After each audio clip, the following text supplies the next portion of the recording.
Hello and welcome everyone to the big stage in the EuroDIG 2021 Amphitheatre.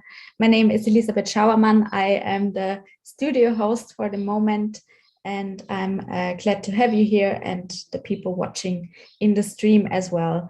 I will be silent for most of the time, but just for your knowledge, in this room and across the EuroDIG sessions, we have some session rules. So if you enter the Zoom room, please enter with your full name so we can identify you. To ask a question, make a statement, use the hand raise function, and you will be given the right to speak. Unless, which is the case here, we see a video for half an hour, and I ask you not to unmute yourself or intervene during that time. When you want to speak, please switch on the video, state your name and affiliation. The chat will not be stored or published. And please do not share the link to the Zoom meetings outside, because we want to protect the environment that we built here. All right. With that being said, welcome to the session Working with FinTech Issues and Opportunities by Amalie de Silva Mitchell. As I said, this will be a video, so I will mute and face mute myself in a second, and you'll be able to, with me, enjoy this recording of a conversation that Amalie had with Paloma Castro Martinez and Jenny Sykett Krebs.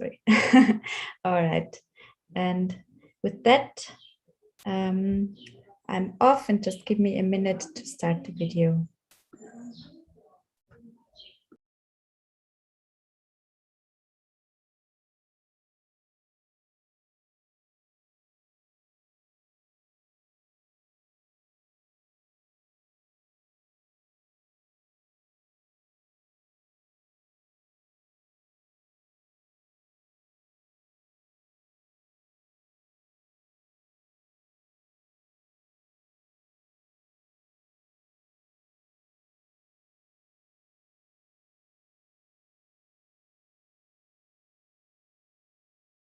who has also worked with PayPal.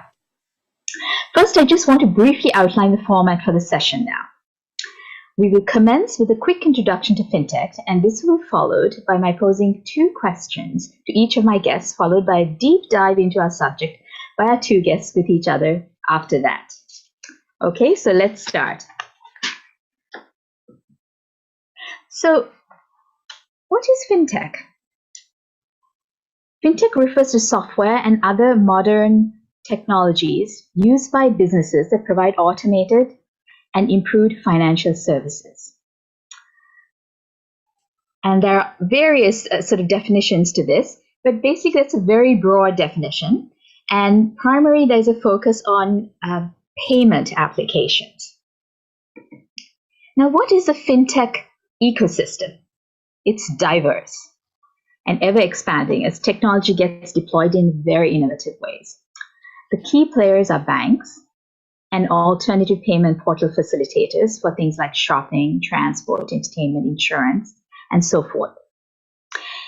In the past year, for instance, small and medium-sized enterprises are now actively using payment portals by subscription. And as a result, citizens' interaction with FinTech is becoming induced rather than being a payment method of choice. Hence, it's very important for the ordinary citizen to understand these technologies. Now, let's take a look at the regulatory ecosystem. Over the past decade in particular, and since the 1990s, citizen countries, the European Union, the World Bank, the G20, the Bank for International Settlements, the United Nations International Telecommunications Union, amongst others, including academia, civil society, and the private sector, have been in dialogue to enhance the development and regulation of transaction and marketplace behaviors. They've also been involved in facilitating cross-border cooperation, such as data sharing, as well as to provide consumer protection. Now, this involves also things like telecom operators, the data they collect is also very important. Your location, who you have made contact with. These are all very important areas and have become a focus for what they call the open banking operations. Now we move on to technologies themselves. It's a very brief introduction. So those were the high-level issues. But what about an individual citizen? Not every citizen is technology savvy, right? So this gap in knowledge and actual skills is called the digital financial skills gap. With 5G technology, and especially 6G, there's an expectation that the user interfaces will become more intuitive to the ordinary user of fintech, which is great news for all of us. Also, quantum technology is being expected to provide user protections in privacy, and it will also enable more complex and user-friendly fintech applications. So, for instance, fintech with 6G could very well become available to everyone. Okay, and this is very helpful for people such as elderly people, for disabled people, for anyone who's not into technology and who will be using perhaps voice recognition, sensory, wearable technologies, and so forth. Okay, so it's going to even out the space and make it more equitable into the future. That's the expectation, and that's very much the hope for all of us. Now, I want to share with you some very interesting detailed work that has been going on. Last year, in 2020, the Working Group on Security, Infrastructure and Trust at the International Telecommunications Union, part of the United Nations, developed a consumer competency framework that looked at the additional skills a citizen requires over and above the direct technical skills. And we're always focusing on. Hello, a very warm welcome to all of you. Thank you for joining us today. My name is Amali De Silva Mitchell, and I'm the facilitator for this session. I'm delighted and the device, but there are some other skills, other competencies that citizens really must be aware of, and where there is a great opportunity, for instance, for civil society to help citizens with. Okay, and they broke down these competencies into 3 phases: the pre-transaction phase, the transaction phase, and the post-transaction phase. And some areas in particular that the World Bank, in a recent FIGI symposium. FIGI is a symposium that is collaboration between the ITU, the International Telecommunications Union, and the World Bank. And they're looking at all these issues around these payment situations. And what they were advocating is for citizens to better understand the terms and conditions of user agreements. And this also includes things like privacy and data sharing aspects of agreements. And they said that this is very important in the pre-transaction, transaction, and also in the post-transaction phase. And also understanding, as we said, some of the telecom operators, where is your data going? Who is going to be looking at your data? Do you have consent, for instance? So all these things are things that our individuals must consider when they're onboarding onto an application. So we know, data has increased immensely, the data collected. We're going to have oceans of data being collected.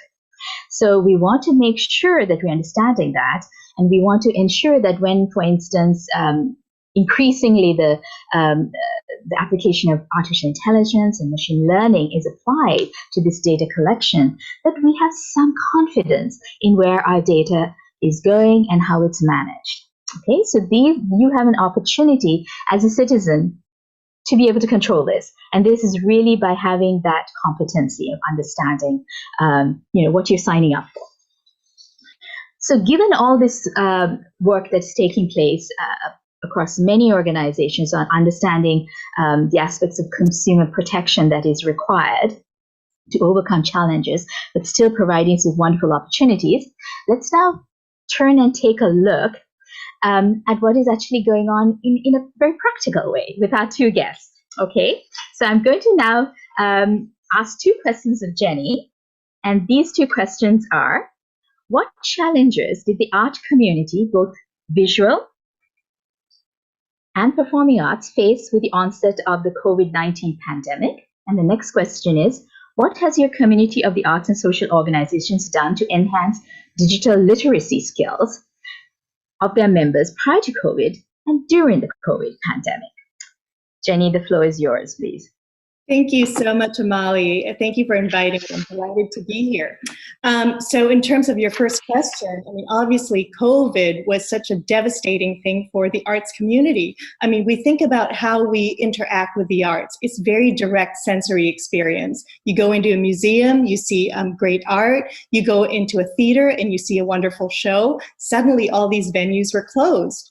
So the arts community basically had a very difficult time, and the ones who made the transition, the people and organizations who were able to make the transition, were the ones who already had a technological platform in place, for example. So they had the tools, they had a website that was functioning, they probably had engagement with social media, like Instagram, for example, is very big in the arts, Instagram, Facebook, YouTube.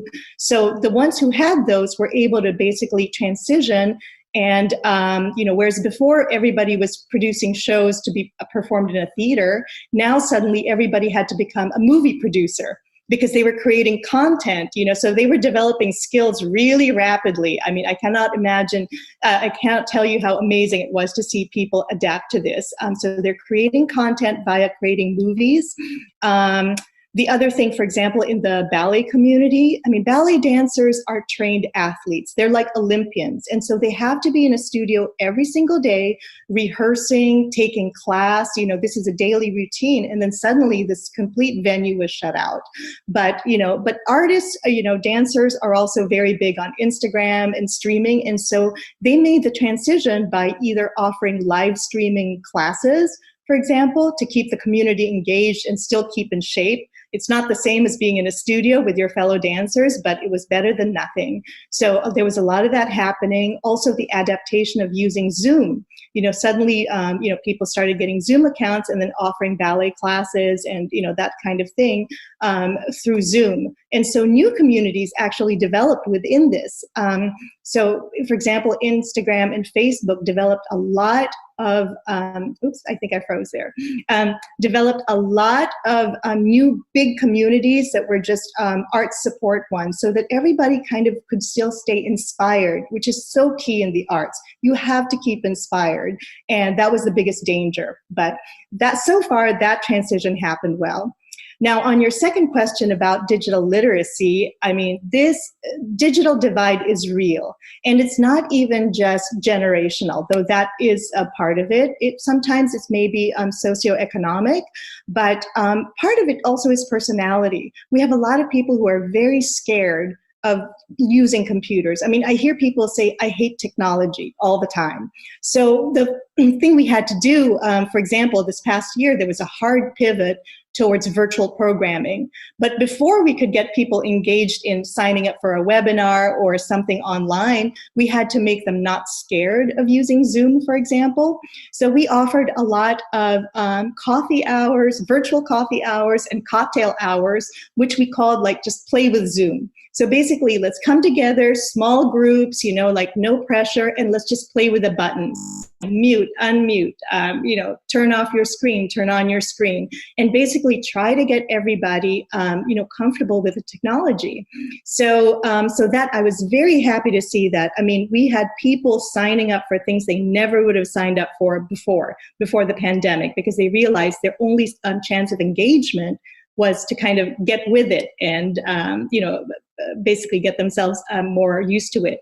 But in terms of just the broader transition towards technology, like over the past 10 to 15 years, I've been working with so many arts organizations to really up the skill level.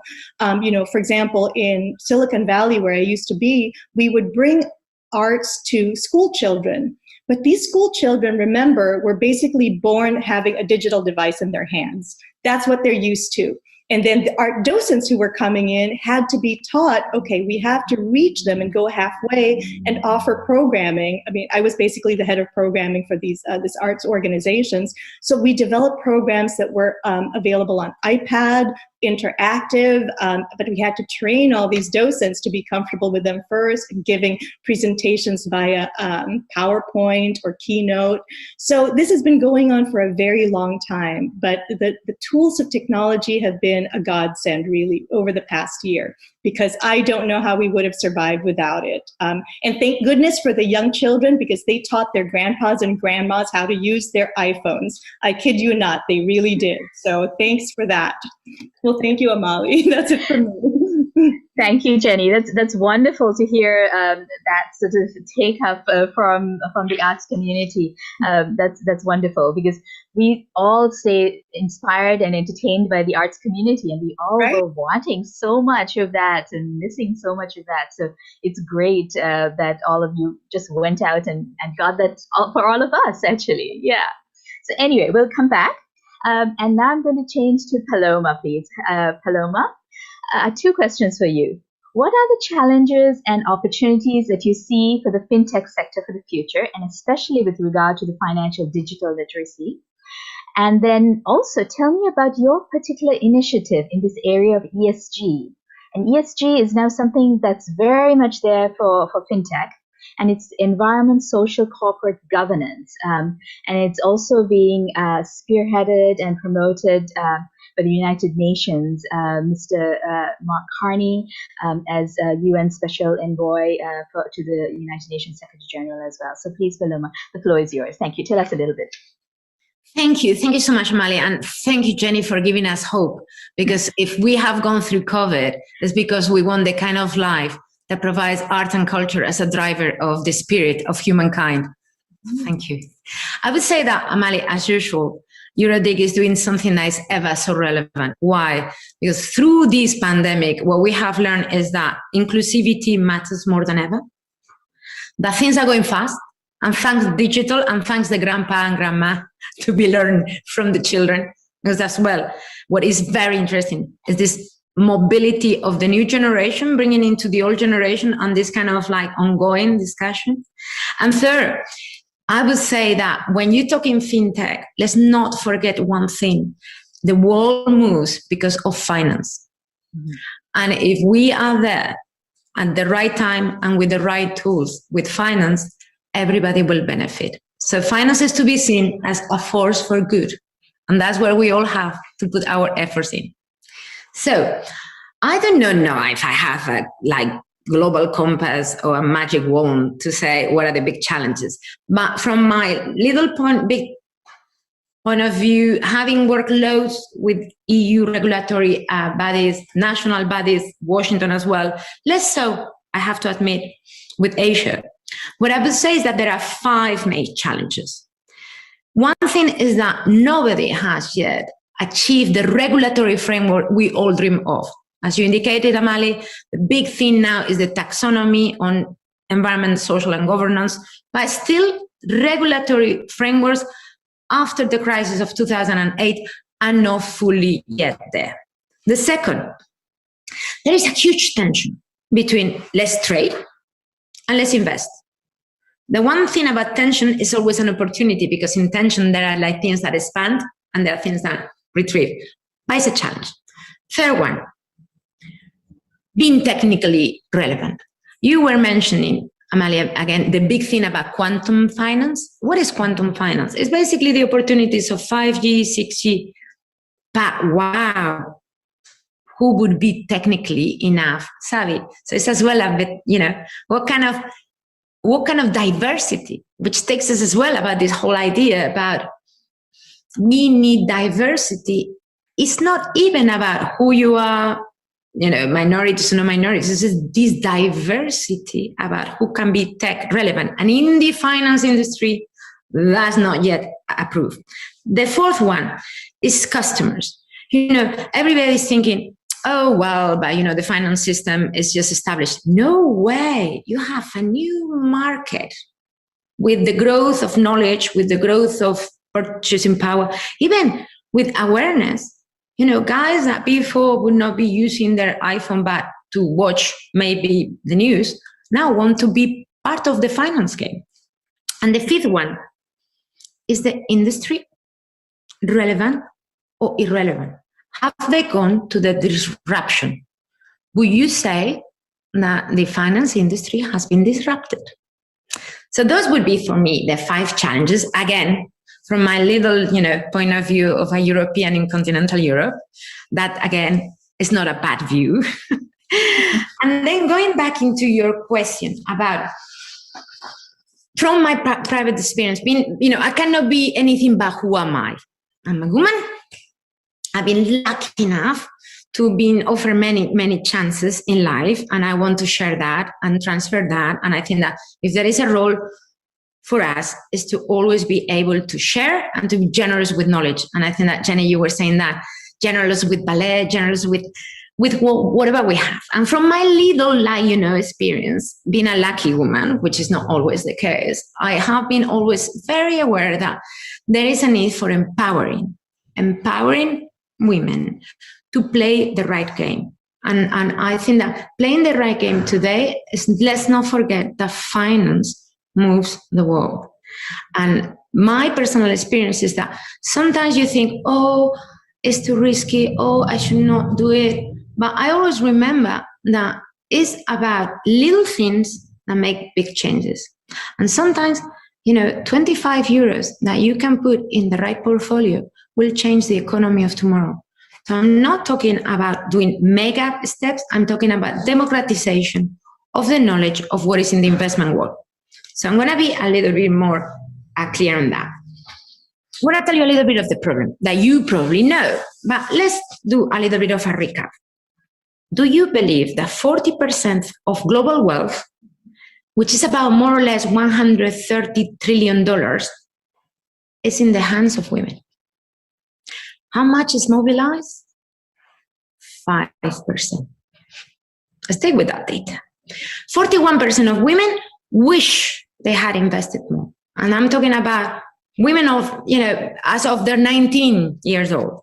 They wish they had invested. 43% of women save 100 euros a month. That is a lot. It's because we women, we know that we have to shelter, we have to feed, we have to look at problems coming ahead. And you know what? Those women that save 100 euros a month, they are dissuaded of investing because there are too many offers that are not clear to them, and the products, they do not know what to do. It's like when you go to a supermarket and there is no label. Or if not, there is a label like this. So you end up by not doing either things. It's as simple as that. It's life. And then what you think is, there are too many reasons why women, we are not playing that game. However, we know that when women and men are embarked in projects, 40% more chances of success. So for me, it's very clear. This is about what we can do for the economy of tomorrow, which is everybody's role. And we know that if we do it with men, success, obvious. However, we know that too many offers, not clear, the industry has not been disrupted, finance is not really like something that was there to offer things for men, but you reckon $130 trillion, if I were a bank or a financial institution, I would love to talk to us. So, what are we coming up with? The idea that is behind Women Empowered to Invest, that is my little proposal to transfer knowledge and to help women of all backgrounds and of all social, standards, and whomever has, 100 euros a year. That is just I think we can make a difference. It's just really, we can make a difference. It's about taking ESG, environmental, social, and governance taxonomy. So companies behaving according to the inevitable today, which is good behavior. And then you take and add an F. And what is the F? The F is female. So you do ESG plus F, and you create a label that assesses products, services, and financial institutions from an ESG point of view, but from the point of view of women. ESG-F. And then basically what happens about ESG-F is that it will give you the actual tips for making that financial world more women-friendly. So all of these girls, all of these women, all of these future generations start playing the game. I don't know if I would say that, but join the movement. It's about gender investment parity. Thank you, Paloma. That's lovely. Yeah, thank you so much. That's very empowering for women, and a wonderful opportunity of equality. Quite honestly, that's really what it is for me, being on the equal stage there. So that's a wonderful opportunity. Thank you for that and sharing with us your project there. Now, I think I know both my colleagues were interested in asking each other a couple of questions. So I'm going to open the floor to the two of them, to Jenny and Paloma. And okay, ask away. Oh, sure. Should I ask Paloma? Basically, you have such a wonderful background. And so what I'm thinking is, was there a certain specific person or experience that kind of inspired you on this track of, empowering women in this? Right. You see, you are so right, Jenny. When I hear you, Amalie, when I hear you, I'm always saying, God, how lucky I am to be a woman. But how difficult it is sometimes to be who you are. Mm-hmm. And then what I have always felt is that it's so much easier if you can transfer and give tips to the other generations, maybe younger or maybe, more in need of what I would say a path. So for me, it was very obvious that I have done loads of mentoring during my career, but I needed something very tangible, right? Because sometimes I cannot reach everybody. Now, obviously, we could do Zooms all the time, but not the same.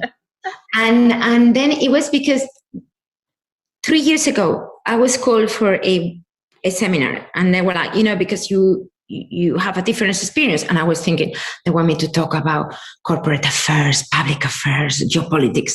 The only thing they wanted was you are a rarity because you invest. And the reality is I started investing because my male friends told me about seed, startups, which is the most risky thing, by the way. The world is the most risky investment, but it's so rewarding because you put little money and then you start working with the teams and the super ideas. And sometimes you fail and sometimes, and so it was all a transmission. And why I came to this, and this is just, again, Jenny, probably like you, because I'm going to actually ask you the same question because you are so fascinating, is that, you see, the one thing that was difficult, so was all right, women empowered to invest. Okay, empowerment, women, investment, clear. But how do you do it? And the most interesting thing was when I met my two co-founders, both of them men, both of them extremely skillful, both of them really, really clever. And I asked them, and it was the meeting of minds that came with the rating system that was obvious. But it was a meeting of minds with men that made it. Excellent. Paloma, I have to unfortunately stop this exciting conversation and maybe give you two minutes to ask Jenny a question, and then I think we have to close. I've been told that we are running to our time. So thank you. That's wonderful. That's wonderfully inspiring. and Jenny, with an amazing, it's very exciting for me. It's a woman that has all this international universe behind her and has this amazing career and decides to go into philanthropy. It's this generosity. How on earth you could give everything?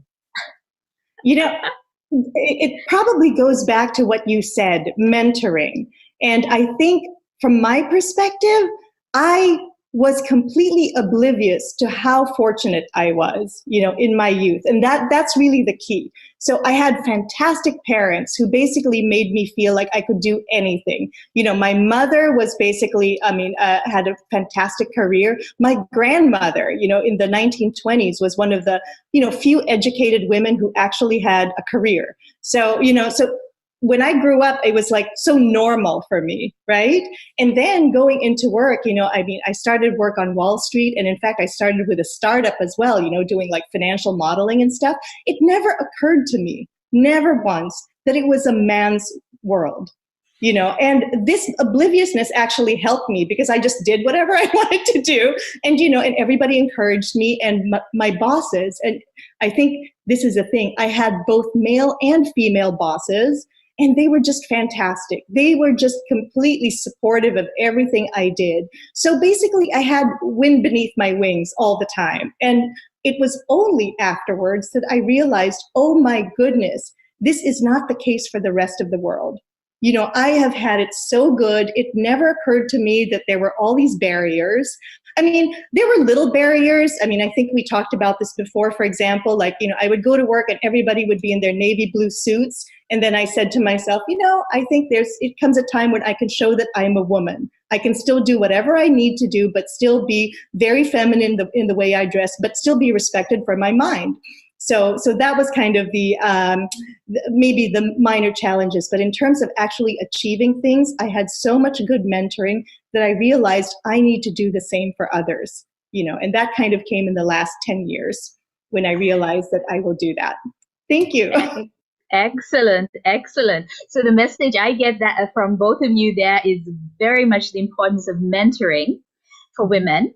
And I hope that, that this will encourage women to mentor other women, to use financial technology applications with no fear, with total open knowledge, understanding. And I totally understand the absolute need for knowledge sharing and so forth. So I think this is a very exciting time where I think women can help other women and encourage them going forward for a brilliant economic future for women and men, right? So for everyone together. So anyway, thank you very much to everyone for joining us today. And please go out and share your mentoring. Thank you so much. Bye-bye.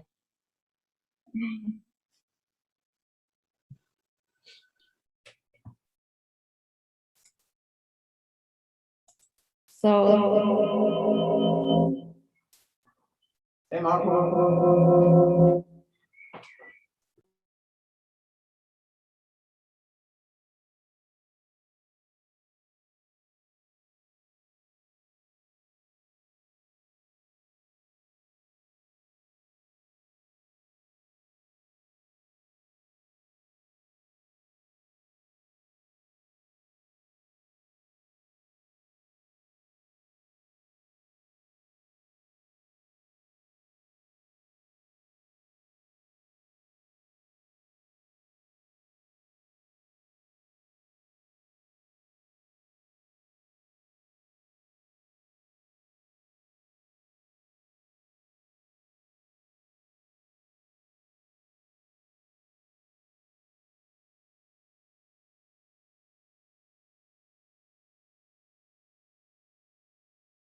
All right. Welcome to the Amphitheatre for another big stage presentation, this time by Karl Gamberg from ISOC. My name is Elisabeth Schauermann. I am the studio host for now, calling in from the Amphitheatre. And we will have a presentation of about 20 minutes.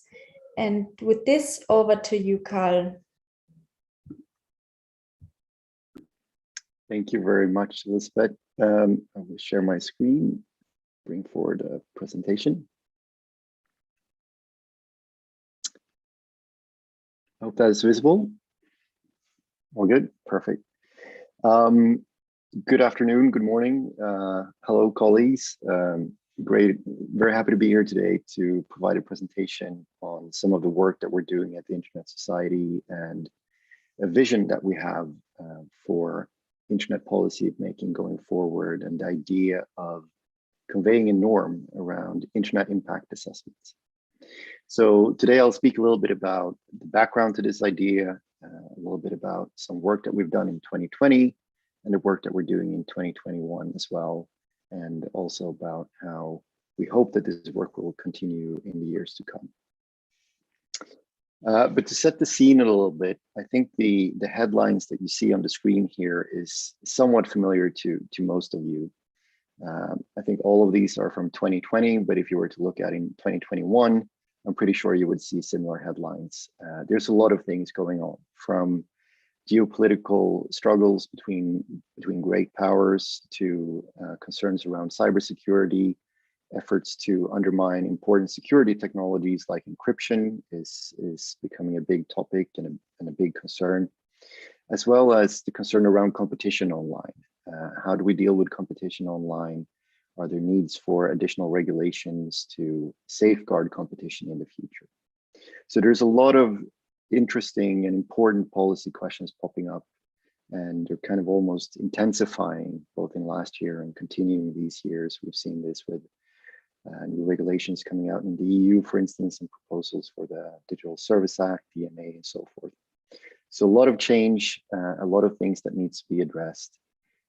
But the question is, how do we do that in a fashion that safeguards the internet and safeguards the future of the internet going forward? So we started this work in 2020 with this very basic question that you see on the screen. How could we better support decision makers, whether it's in policy or in technology, so that they can address what needs to be addressed, while at the same preserve what needs to be preserved? And surprisingly, we found the answer in this image, where it's a good illustration of what we think the answer is. Because if you look at this image, it describes a forest surrounded by a highway. And you would hope that when you built this highway, or when you made the decision to build this highway, that someone asked the question, what would be the impact on the forest? What would be the impact on biodiversity, on the ecosystem in that forest? And in many parts of the world, we ask those questions as a norm. We call them environmental impact assessments, and they are increasingly how you do a lot of policymaking when it comes to our physical space, because we assign a high value to that environment and we're concerned about preserving it going forward. And this is effectively what we're hoping to become a norm when it comes to internet policy as well. That just as we have a need for environmental impact assessments, that we should also strive to do the same when it comes to the internet, to ask those questions. What is the impact on the internet? What is the impact on the ecosystem of the internet, and so forth? So the solution that we came up with can effectively be described as a two-step process, and I'm going to walk you through these two steps in this presentation. The first one is that in order to figure out what the impact is, you kind of need to describe what needs to be preserved. So articulate what must be strengthened and preserved to ensure a healthy development of the internet going forward. That's the first step. You need kind of a baseline against which you assess change. And the second step is to provide tools that helps as many as possible analyze change to the internet. We believe that good policy making is something that everyone should be able to participate in and have a say in, and be able to constructively participate in.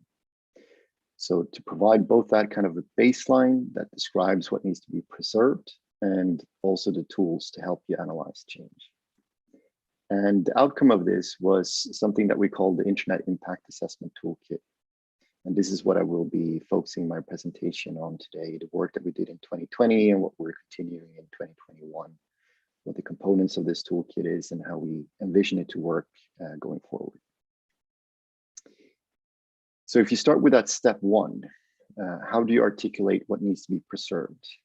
Well, part of that is that you need to describe what the internet is. You need some type of description of the internet in order to speak about change against that internet. And what you see on the screen here is a common way of almost like a catchphrase for describing what the internet is, that it is a network of networks. But there's something missing in here. There's a kind of a underlying so what question to this. Is there something more that we could say about the internet than it being a network of networks? And that was almost our starting point for that step one, when we're trying to articulate what needs to be preserved and protected. So if you were to conceptually visualize the internet, it would look something like this in a very simplified fashion, that you have networks of interconnected computers that interconnect with other networks, and together they form this network of networks. And that is the foundation of the internet, network of networks that interconnect in a certain fashion. But there's clearly some more information missing on this image that might tell us important facts about what's important about the internet. But it also tells us that the internet in its very foundation is a networking model. It's a way for how you interconnect these networks to create a bigger network. And that was kind of our starting point. Is there a way that we can describe this network model in more detail in a way that is helpful when you're analyzing change? So this is where we came up with what we call the internet way of networking, trying to describe this networking model for how you interconnect networks, because that will help you assess change going forward. So what we came up with in 2020 was that we identified what we believe to be 5 critical properties of this networking model that we call the internet. And they're really the ideals that you should strive for when you do networking the internet way. So starting from the top here, just walking you through them very quickly, is that when you do networking in the internet way of networking, you strive to have a common protocol, the internet protocol, basically. You have a common global identifier system, like IP addresses and the domain name system, so that you can address other parts of the internet in a consistent manner. You have a layered architecture of interoperable, reusable building blocks. That means that you can sort of update the technology over time, that the technical stack is adaptable over time. You can add security and encryption, for instance, when new threats emerge. It's also a decentralized system that is decentralized management, and also has a distributed routing system that allows for a high degree of autonomy for the participating networks. It's also a general purpose network in the sense that the internet is agnostic as to what applications that it facilitates, whether it's sending cat images or a phone call or messages. It just carries the data. It's a general purpose network for a host and broad range of applications, allowing for fantastic innovations to emerge over time. And these critical properties, they should ideally be quite familiar to people. It shouldn't be radically new things that you see on the screen.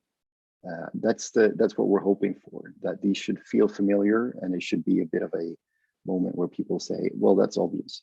And we're hoping to get that reaction, because these are in a sense, very fundamental things that we think sometimes get lost when we think about, or when we talk about the internet, that it's very much premised on simple things like this, that you should have a common protocol. It's something that we almost take for granted these days. You will also note that we say that these are the ideals to strive for. It's not intended to be a observation of what the internet looks like today.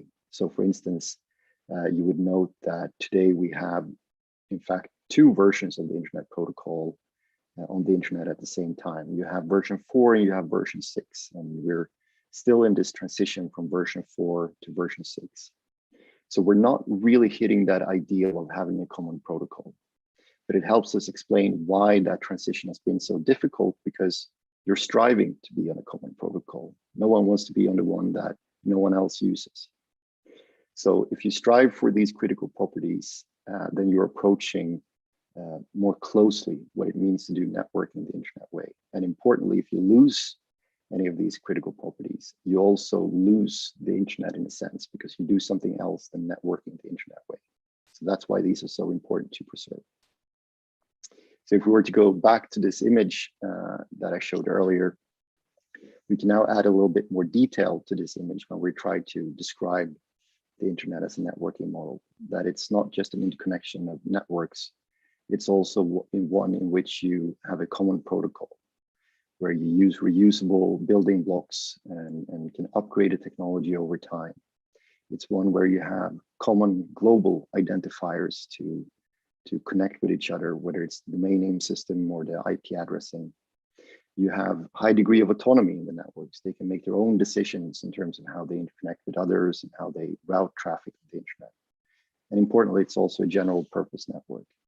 So we're able to add a little bit more detail to this conceptual description of what the internet is by saying that the internet is also a networking model where you have these properties present. And importantly, you could say something when these properties are missing. Would we still have an internet if we didn't have a common protocol? Would we still have an internet where you do not have an open architecture of reusable building blocks? Would we still have an internet where you have a centralized management of the networks, where you do not have this autonomy of the participating networks to make their own decisions on interconnection and routing and so forth? And importantly, if you had a specialized network that was designed to carry a particular set of applications, would we call it the internet? And our answer is that we don't think that you could call that an internet, because it doesn't correspond to this networking model or these properties that are present in the internet way of networking. So that's also a way of thinking about, if you were to have policies that undermines or challenges or degrades these properties, they're effectively harmful to the internet itself, because you move away from this networking ideal of exhibiting and striving for these critical properties. Now, in this, we also describe some important benefits and why these critical properties are so important to preserve, and what they sort of generate in terms of benefits to the internet community. And I'm not going to go through all of them in this presentation, but for instance, an accessible infrastructure with a common protocol means that you have very low barriers to entry.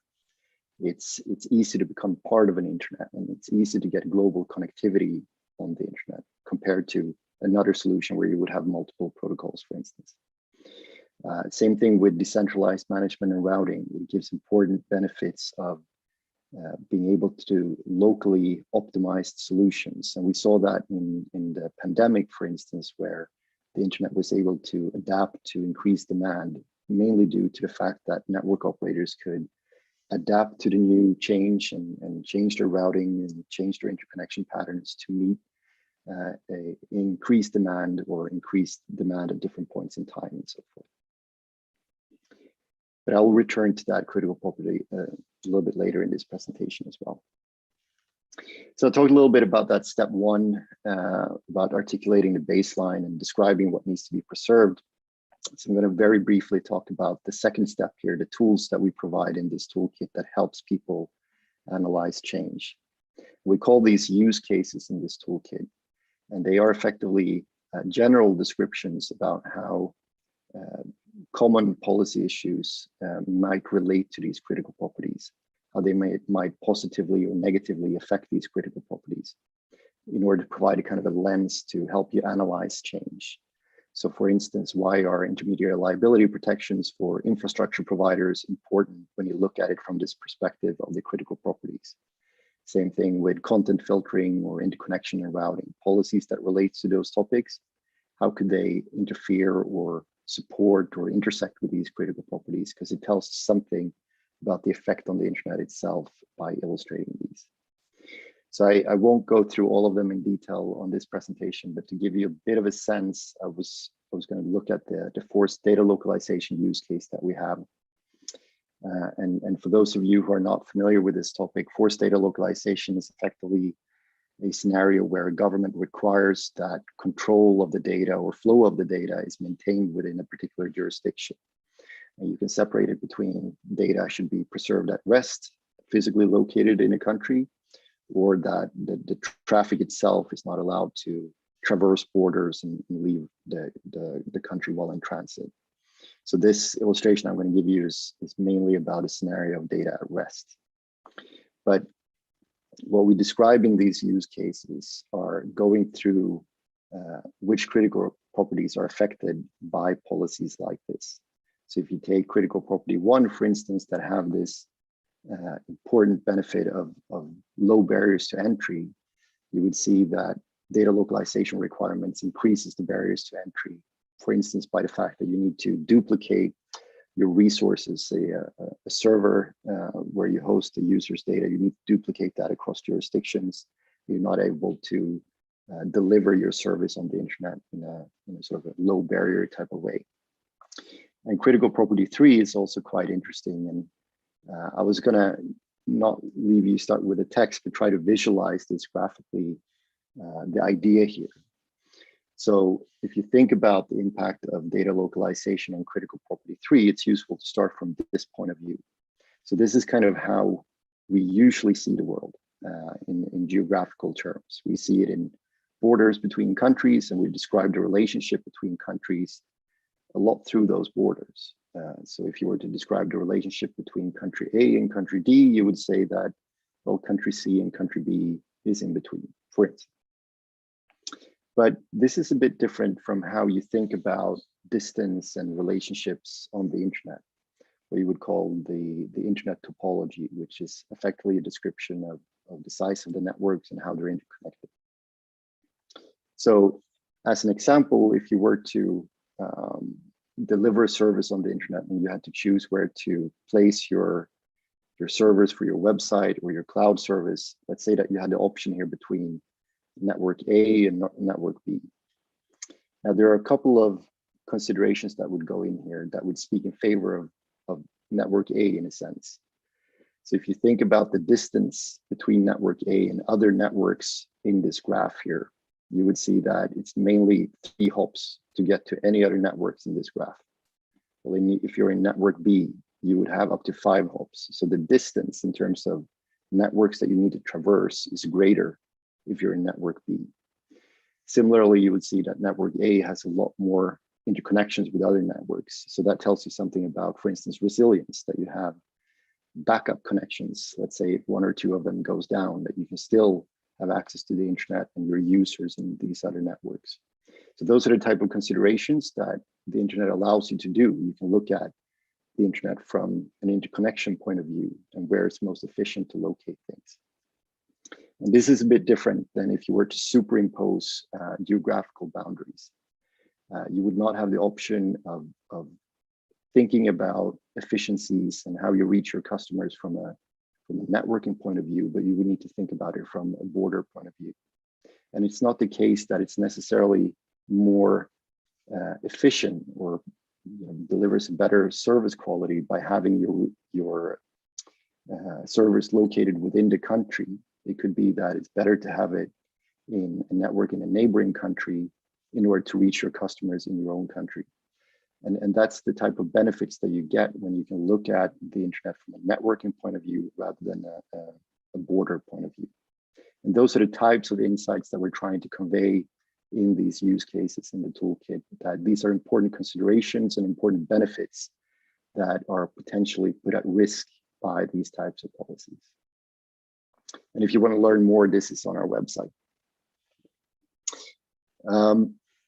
So I've talked a little bit about the elements of this toolkit, the fact that we have this baseline where we try to describe what's important about the internet and these tools to help you analyze change. I wanted to speak a little bit about what we're doing at the moment and how we're hoping this work to evolve over time.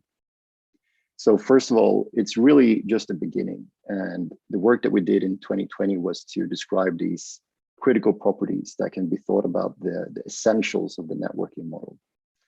But there are a lot of other things that are also important to consider for good internet policy, because the critical properties tells you how to preserve the networking model, but it doesn't really tell you how to safeguard an open, globally connected, secure, and trustworthy internet. So this is some of the work that we're doing in 2021, trying to articulate the elements that are important for those things, the elements that are important for open internet, for globally connected internet, and so forth. And for those of you who are members in the Internet Society, we will have a consultation with our membership about this work beginning in August. But we're also looking to expand this toolkit with more use cases, more case studies, what we call screening reports, because we think that a repository of this will enable more people to do at least a preliminary analysis and do a first assessment of a given policy or a technology. So we want to expand this work by more examples, and we're looking for partners that are interested in collaborating with us on this.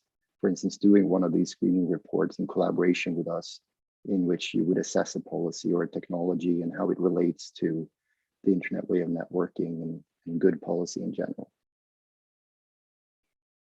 And if you would like to learn more, we have a few resources on the website. We have a sort of questionnaire where you can test whether or not you have a policy that might warrant an impact assessment. So it's basically a questionnaire with a set of questions that gives you an indication as to if an impact assessment is needed, and you can also get in contact with us for further collaboration or further consultation. And then we also this year recently started an online course in the internet way of networking where you can learn more about these critical properties. And the next cycle of that course will begin in September. And that was everything from me. Thank you very much for your attention. Thank you very much, Carl, for the very interesting presentation. Thank you to everyone who joined us either on the live stream on YouTube or in the room.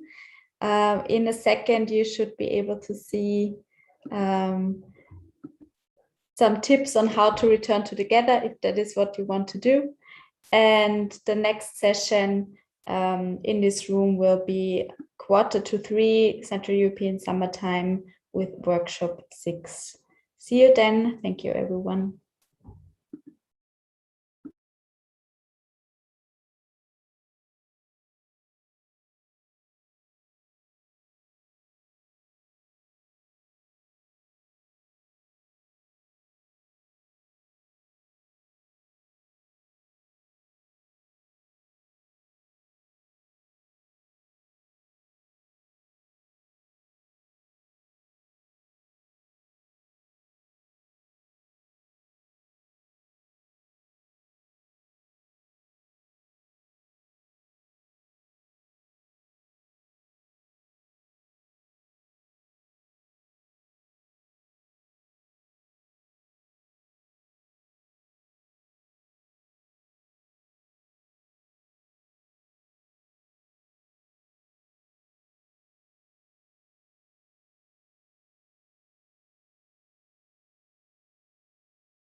So much time has passed away. The wheel of fortune keeps on turning and turning.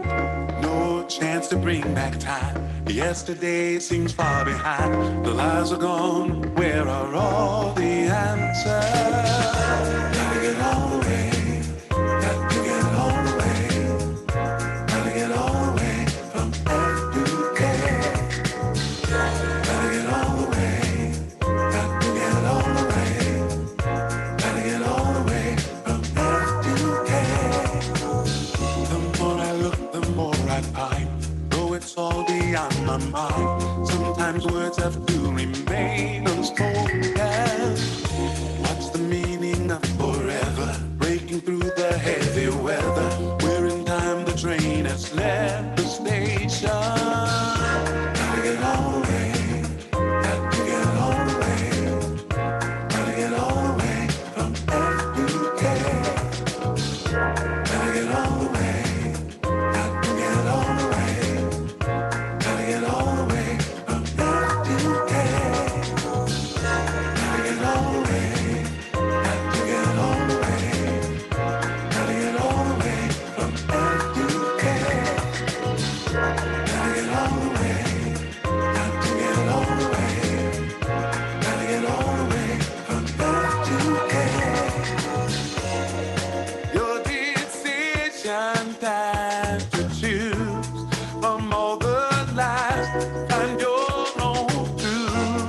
Now you're in a haze, can't keep the cool. Still there's nothing gain or lose. Yeah. Have to take all the way.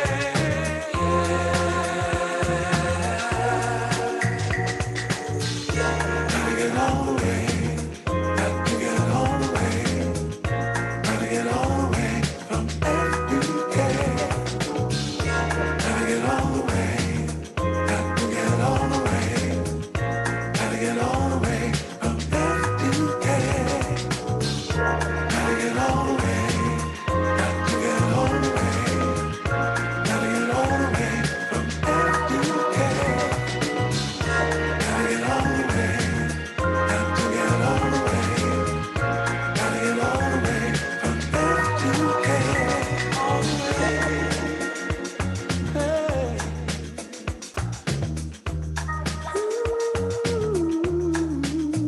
Ooh, all the way. Hey.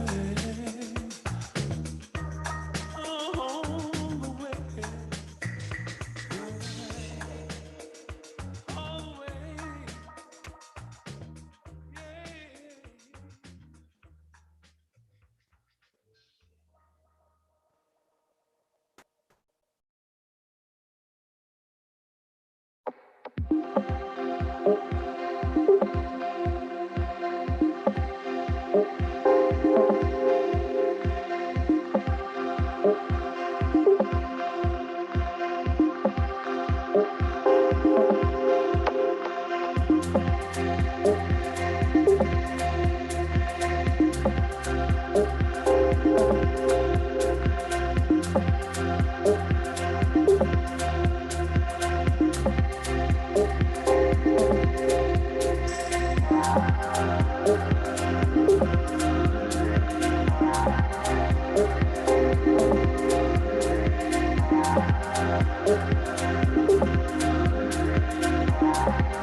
Hi, Sandra. Yes, I'm here. Studio Bruges live.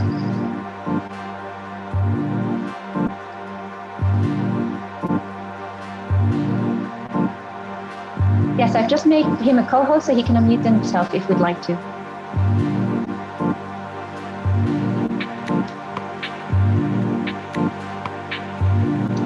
Mr. Viola, I'm sending you an unmute request.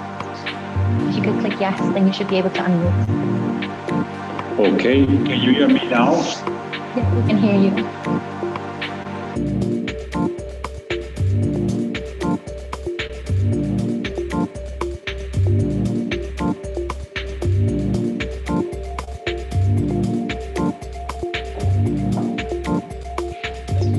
Good morning, everyone. I hope you can hear me.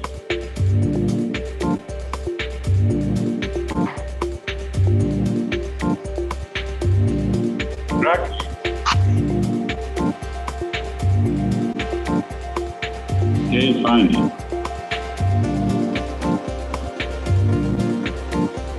He's not in the room yet.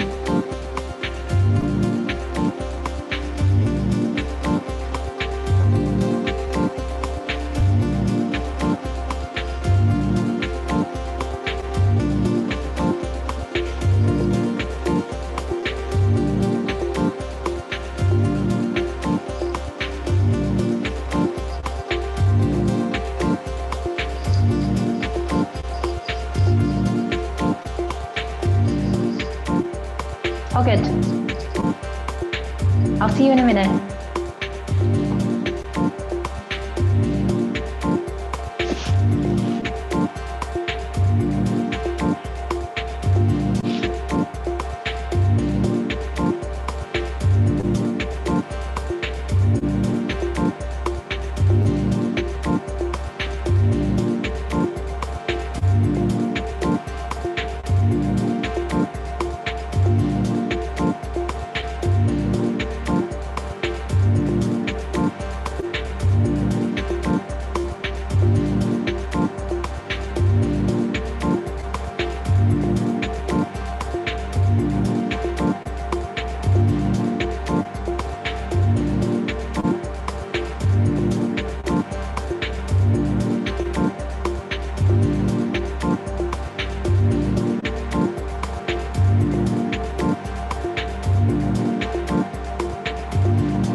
I can hear you.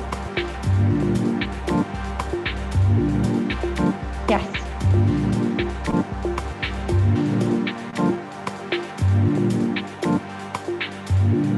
Yes, Sandra, I unmuted myself, so I hope it works. I see my image is very clear, or is it?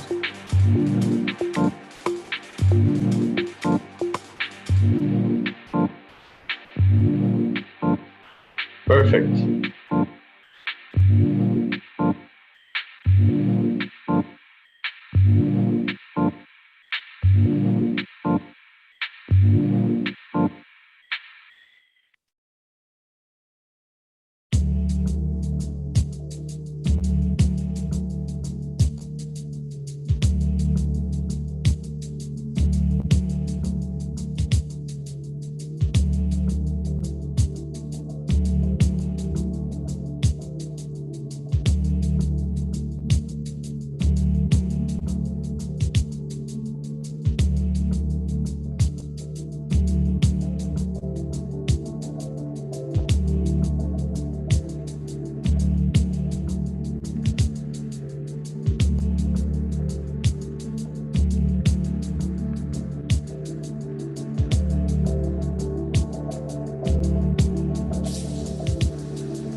Welcome back, everyone, after the lunch break. I hope you enjoyed the morning program and also the lunch break. And I hope that our gather environment, the virtual space, was not too challenging for you and you had some good discussions over there.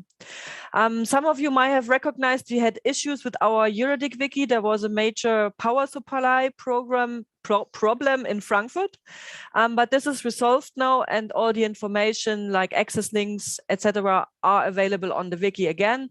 So we apologize for this inconvenience in the morning, but this was not in our hands. But now we are back, and you are back in our hands, and I would like to welcome you to the afternoon program, and we are going to start with the keynote speeches in our studio in Bruges, and I call on Nadja. Hello. Nadja, nice to see you again. How was the morning program?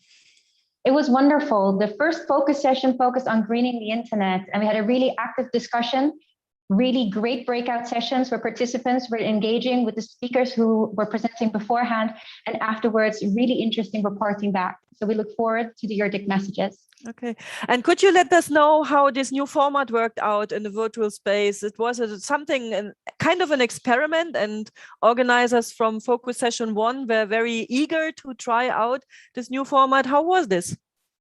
It was very interesting. In the beginning, they were able to present their thoughts and ideas. And while there were some open discussions, going into breakout rooms, into the really finer details, they were able to really focus on very specific issues.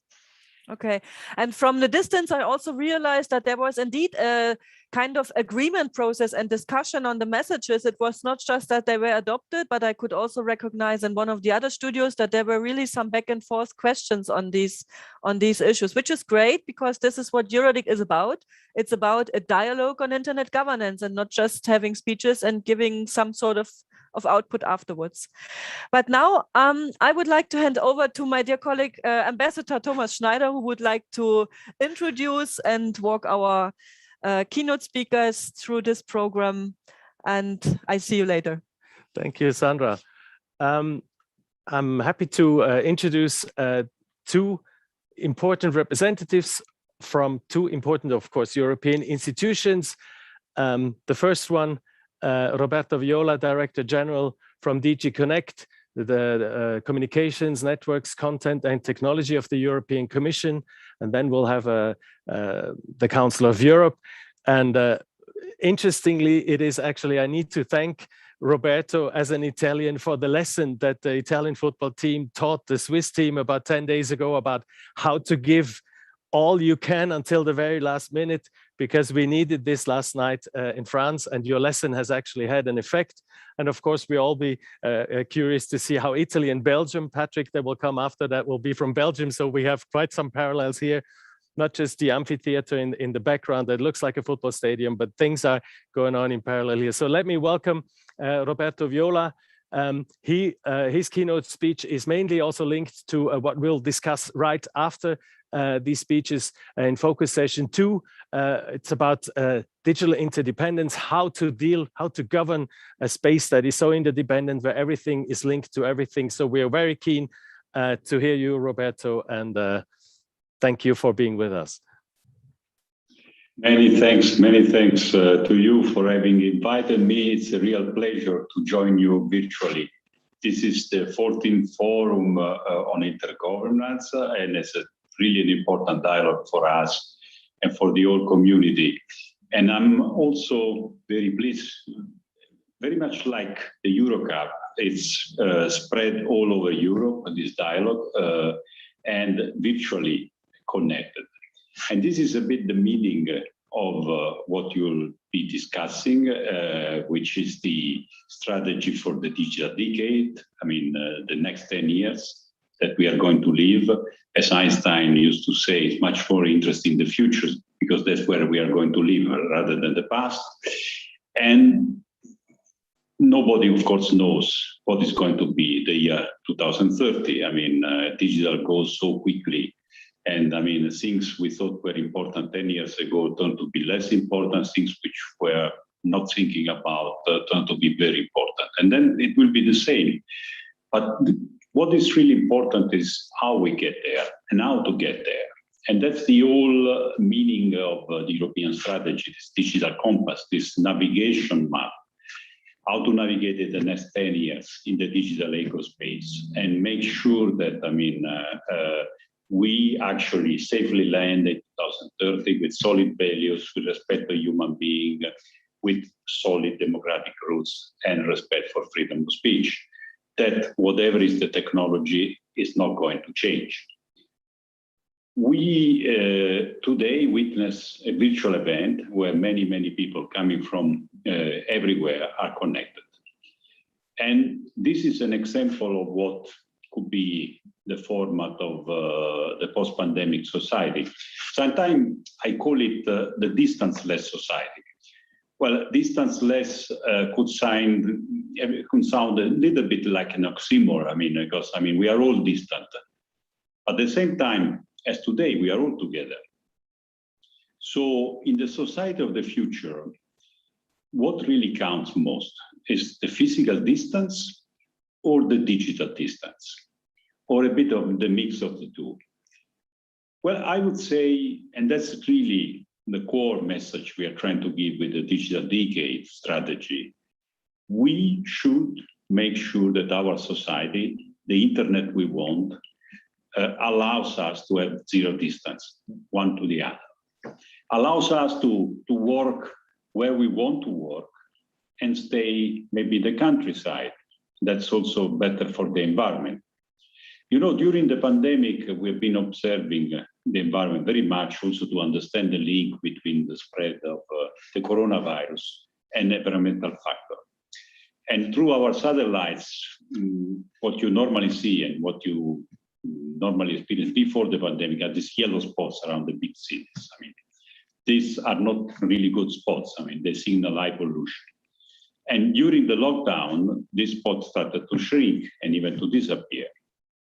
So out of this tragedy, because that's clearly a collective tragedy, this pandemic, we see something good. That, moving less, because we like to move, but not because we need to move, also is better for the environment.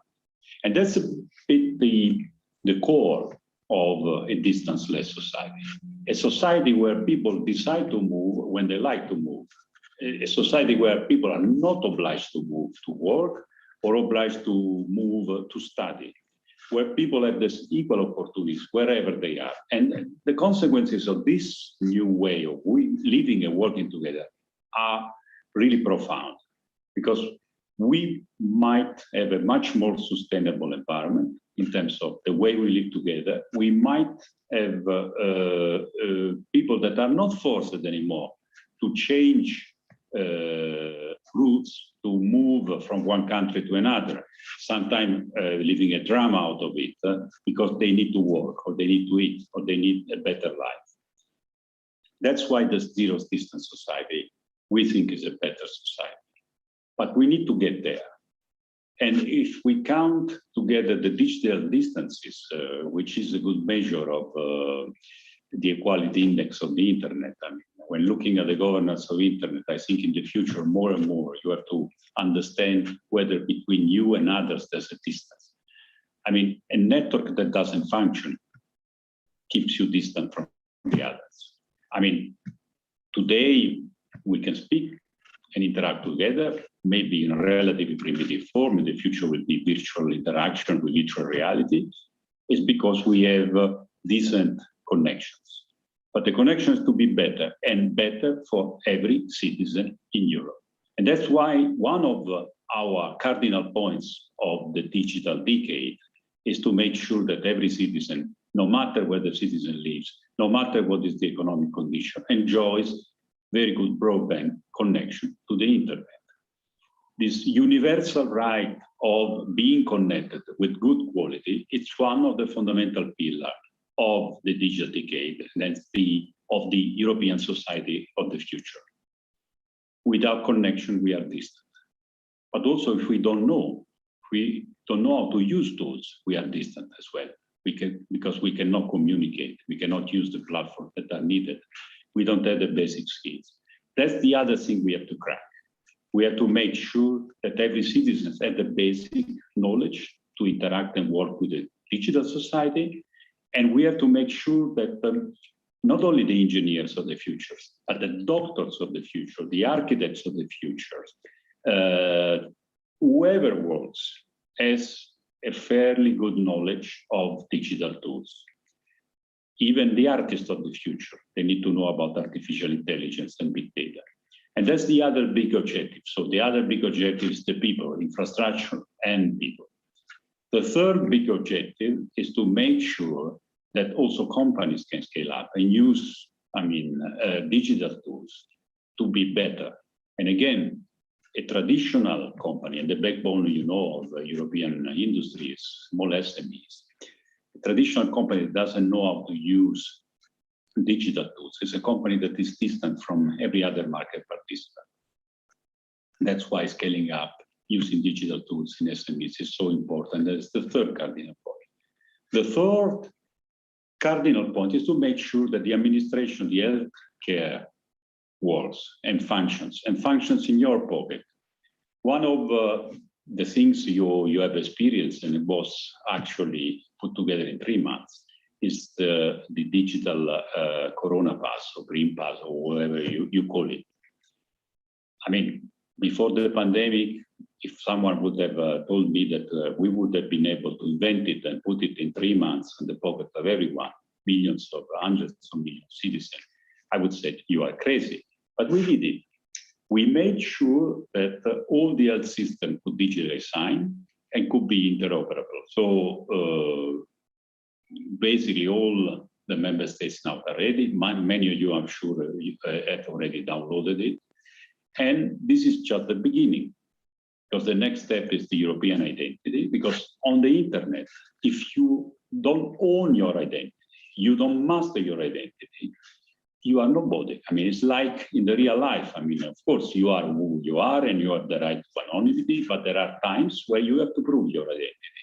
And the identity cannot be the identity that one platform, commercial platform or the other have given you. It must be your identity. It must be the identity you control. It must be the qualities, the attributes that you release because you want to release them. You don't need the history of your life to buy a pair of shoes, of course. You just need the proof of payment and an address. And that's what is about this new way of doing things. And this is the next and the fourth important cardinal point for the digital decade, what we call the digital administration, the digital healthcare in the palm of your hand. So these 4 points, infrastructure, competencies, scaling up of industry, digital services for the people, are the 4 cardinal points of the digital decade. And of course, to do it, you must walk the talk. That's why, together with the digital decade strategy, we have presented the fundamental laws that would regulate, hopefully the next 10 years, the digital ecosphere. First of all, we have completed, we have now kind of the trilogy, the 3 jewels about what we call the human-centric internet governance. We are the only region in the world which has a law on internet neutrality, jewel number 1. Jewel number 2, we have presented the Digital Service Act that makes sure that nobody is above the law. Nobody, no private platform can enforce its own way of doing things, but citizens have a right. Citizens have a right to upload, to do what they like, of course, provided this is legal. And the legality cannot be based on personal judgment of one or the other commercial operator. Platforms, especially when they are big, they must have responsibility towards the customers and the citizens. And they must check for systemic risk, and they must know if they are selling online what kind of marketplace participants are part of the ecosystem. The other point is market force. Market force of large systemic actors cannot be an impediment to free internet. It cannot be the reason why a small SME cannot sell online. That's why the Digital Market Act makes sure that no matter how big is the platform, if this platform is a gatekeeper in terms of a bottleneck for doing business, the platform must be open to whoever participant, even small, that has rights to control the data that this seller or this market participant generates, has rights to be transparent, to be treated in a non-discriminatory way. So these are the three fundamental elements which we hope internet will be a better place. And then also we proposed to the first ever legislation in the world, systematic horizontal legislation, which like GDPR for artificial intelligence. The approach we have taken is that, first of all, artificial intelligence is a blessing for the human being, and most of the application of artificial intelligence are not problematic. It is not problematic to have a nice AI-based photo camera in your smartphone and show to your friends how good you are to make pictures. This is nice, this is good. And there are plenty of consumer protection laws that allow you to be user-friendly when it comes to these products. Maybe moving a bit up, because for us it's a kind of pyramid. I mean, you have cases where you want to know whether you are actually chatting with an AI or you're chatting with a human being, and that's your right to know. And that's also your right, but also to have a human review. Then moving up, there are cases in which artificial intelligence algorithms are used in life-threatening circumstances. Now, the word might sound scary, but even, I mean, driving a car could be dangerous, I mean, if something goes wrong. So everything, a machine that, I mean, it's very good for us, but could put human life at risk, being in a car, being something, I mean, in an hospital. It's of course an high-risk application of AI, which we need to have clear rules about how the algorithm is generated, documented, what are the performances, what is the third-party independent entity that has reviewed the algorithm, how the algorithm is described, where the data set comes from. And this is what we call the category of AI, high-risk application. And then on the top of this pyramid in the European regulation of AI, you have the AI that we don't want to see, never ever in Europe. The AI that makes social scoring. This is our proposal. This must be banned in Europe. No citizens can be socially scored in a kind of indiscriminate way. That should be out of Europe. Second AI, which is totally banned, according to our proposal, is the AI that manipulates people below their level of conscience. Take, for instance, a truck driver, and take a signal that it's injected just to keep the driver awake. So the AI recognizes that it's a bit sleepy, and then to keep this driver working more, as kind of wake-up signal. This thing must be forbidden. This is dangerous, and this is against the human being. The third category of AI, which is forbidden according to our regulation, is the one that exploits the good faith of minors, so people that don't have all the capacity of an adult to understand, to choose, and this type of AI also should be banned. So we have created this pyramid.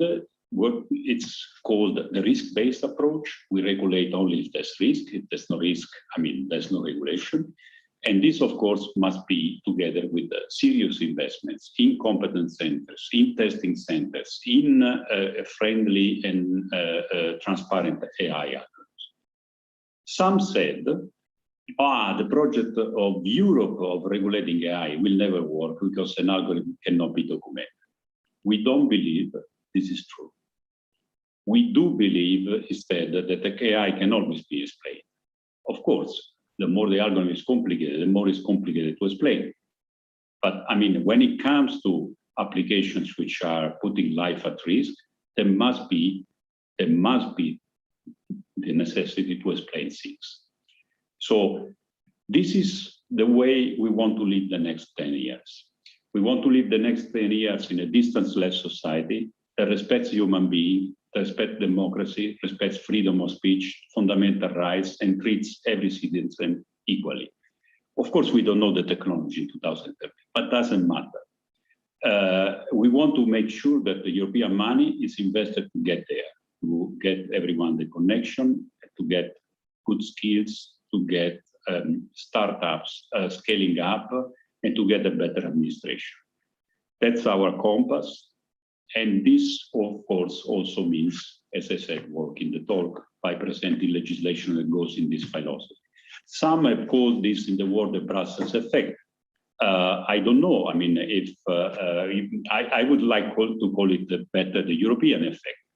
And you are the internet governance community. You are the first defendant of these values around the world and these ideas.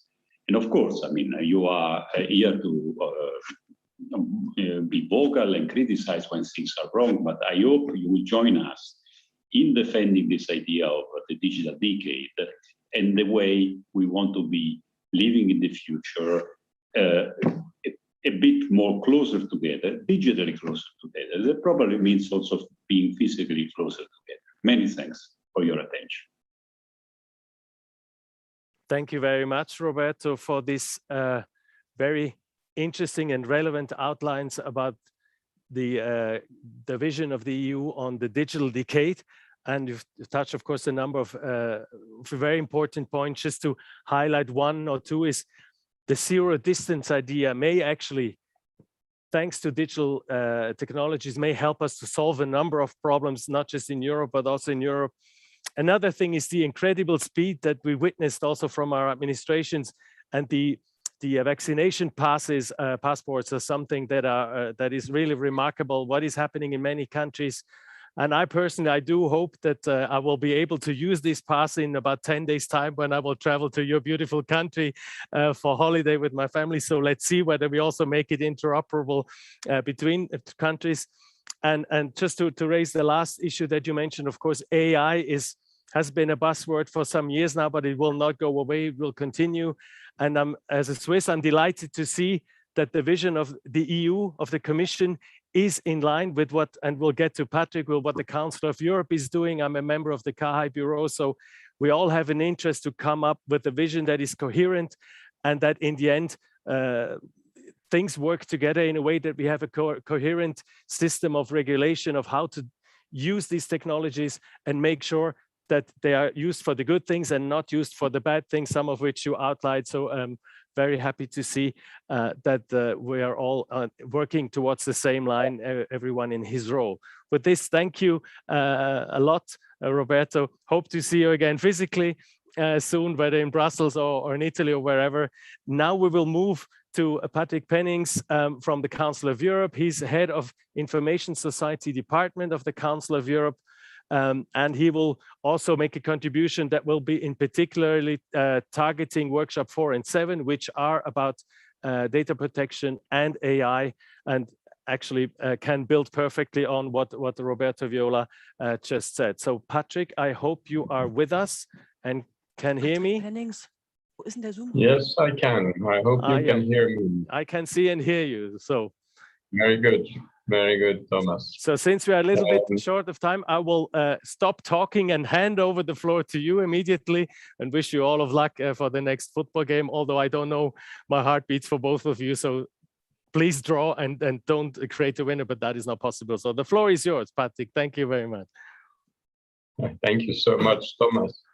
I don't know if it is the results of the football match yesterday, but today in Strasbourg, the rain is pouring down and it is a very stormy weather. So I hope that my connection remains despite the environment in which we have to work now. Just quickly, I could, of course, fully adhere to what has been said. I think with what Roberto said is exactly also in line with what the Council of Europe is doing. So in that sense, and we are cooperating very closely together. We are very much involved in the development of the Digital Services Act. We have been negotiating and discussing also about the artificial intelligence package. So we're very closely working together, and that's a good sign. Of course, we have our particular emphasis, we have our particular approach, and that is focusing on human rights, rule of law, and democracy, pluralist democracy. So that's our angle and our take on digital developments. For us, since the inception of the Pan-European dialogue on Internet governance, the Council of Europe has supported it with full commitment. We hosted already, and you remember that, Thomas, at our premises in Strasbourg, the EuroDIG, one of the first EuroDIGs, and already there, our joint messages were extremely clear. There was then, and there still is, a need for a multi-stakeholder dialogue to guide the development of the Internet in a way that promotes human rights and fundamental freedoms, the rule of law, and democracy. And we have taken that example of multi-stakeholder dialogue also to other arenas. For the second year in a row, this event is now purely held online, and despite that, all of you are present here. That shows that the EuroDIG initiative, for me, is indeed resilient and relevant in a world that is accelerating its digital transformation. Amongst the themes that concern us all as citizens, there is, of course, the environmental issue, how to ensure sustainable development in a world increasingly dependent on technology and with people accustomed to and even expecting, I would say, constant technological improvements. Of course, these developments are often not without an environmental cost. The collection of increased amounts of data, AI modeling, storage of information, and decentralized ledgers, accelerated obsolescences of consumer products may be quite resource intensive. Therefore, we have to be absolutely clear on where we stand. We may need to find the right balance between technological agility and sustainability. The question of increasing disproportion in the data processing and decision-making capabilities is also equally central. The providers of digital services and platforms, they possess an enormous amount of information, including personal data, I would say, including sensitive data and cutting-edge technology. With such data and technology, these providers today can constructively contribute, as Roberto was saying, to the formation of public opinion as never before. But just as easily, unfortunately, they can facilitate the spread of false information, overwhelm people's data processing capacities, exploit fears and prejudices by means of manipulative micro-targeting, artificial polarization in filter bubbles, and by many other methods. The need to ensure a responsible use of technology does not end here. It is equally relevant for the increasing number of situations where the disproportionately powerful, be it governmental institutions or corporations, use automated decision-making affecting the others. Are the numerous concerns raised by the civil society, by you and by the academia, well heard by those in a position to regulate or self-regulate on this matter? That's an important question to be asked. All of these issues must be addressed by proper governance, by building adequate public policies, and we already see that a key role here is played by intergovernmental organizations such as the United Nations, the UNESCO, the OECD, and the European Commission, as we've heard from Roberto. Our organization, the Council of Europe, has been working for years to develop public policies aimed at shaping the evolution and use of digital technologies and the internet.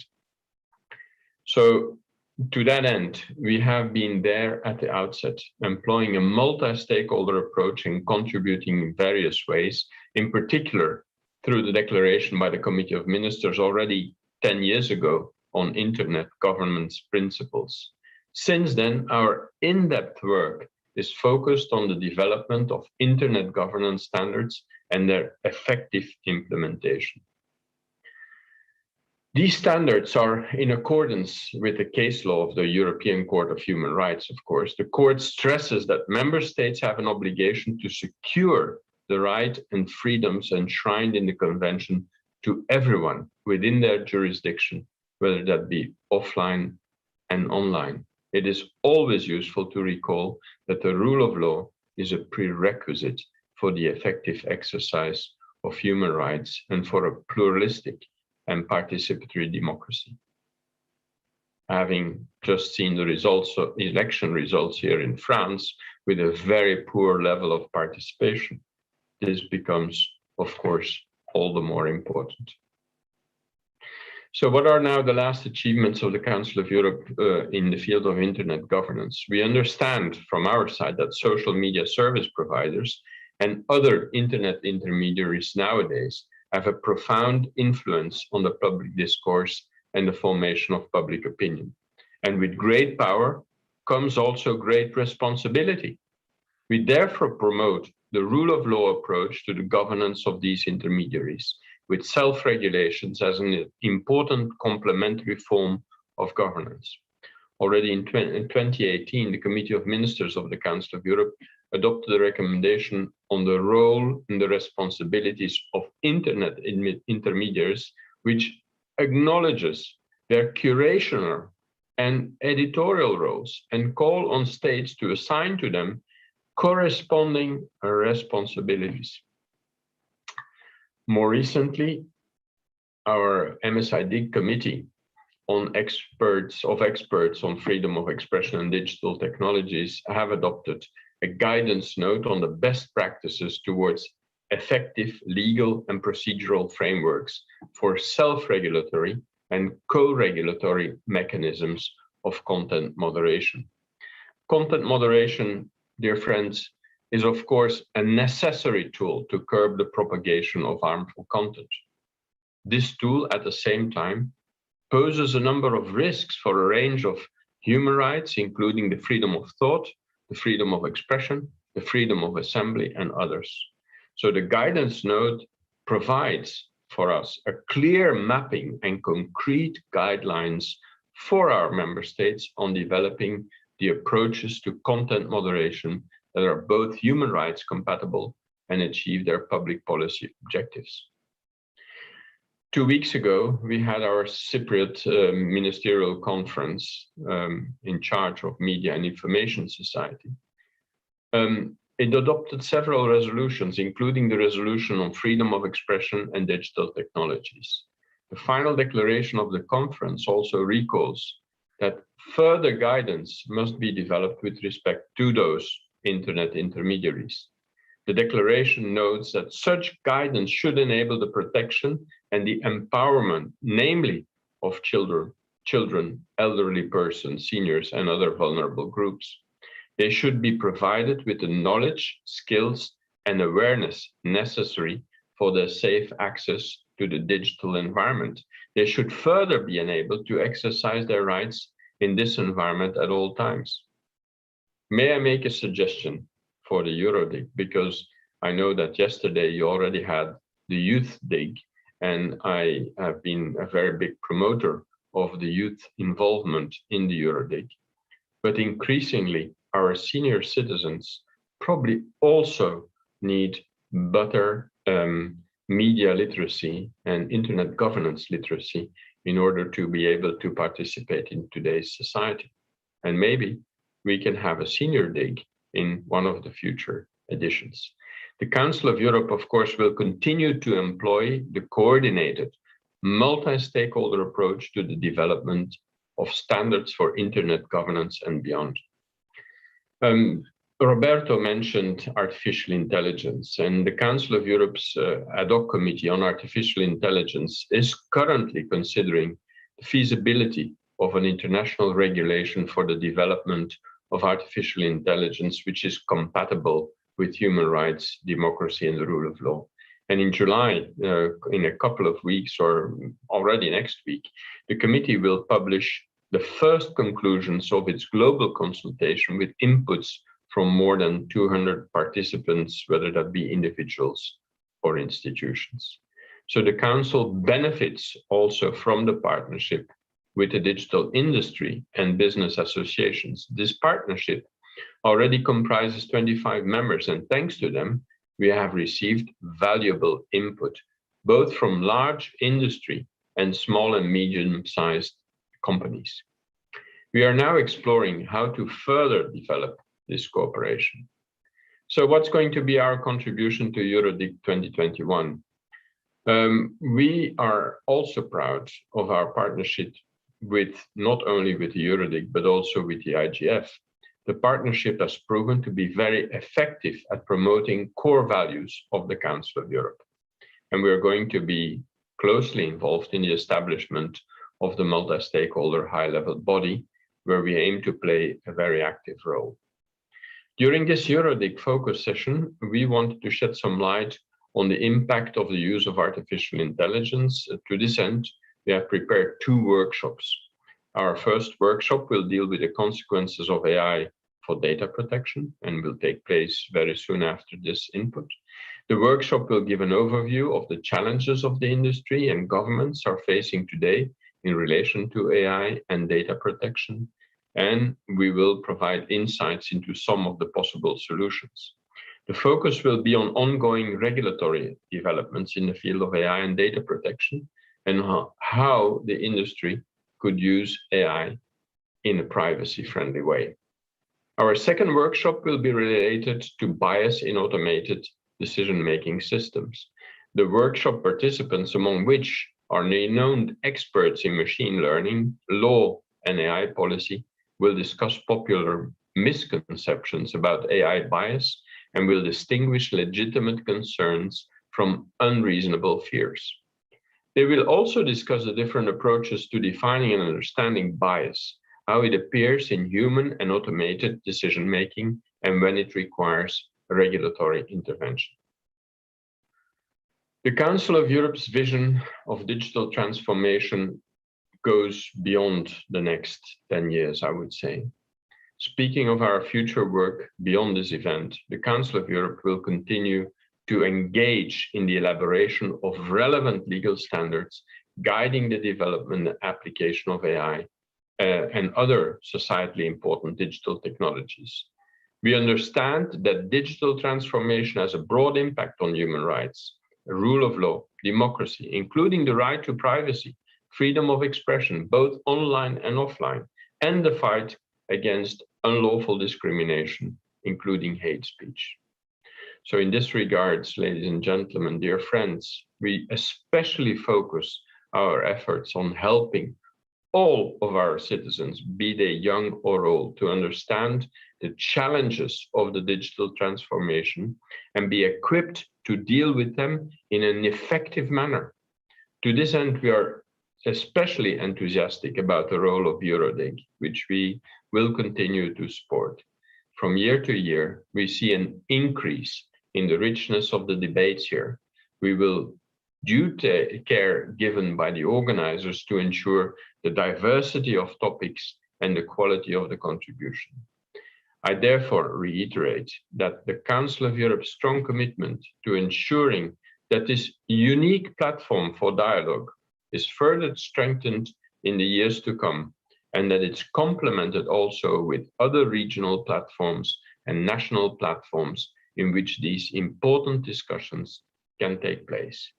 I hope, even though we're in this online environment, that you will be able to follow the different workshops that are going to take place, and I'm sure they will be very much enthusiastic, making you more enthusiastic about intergovernance for the future.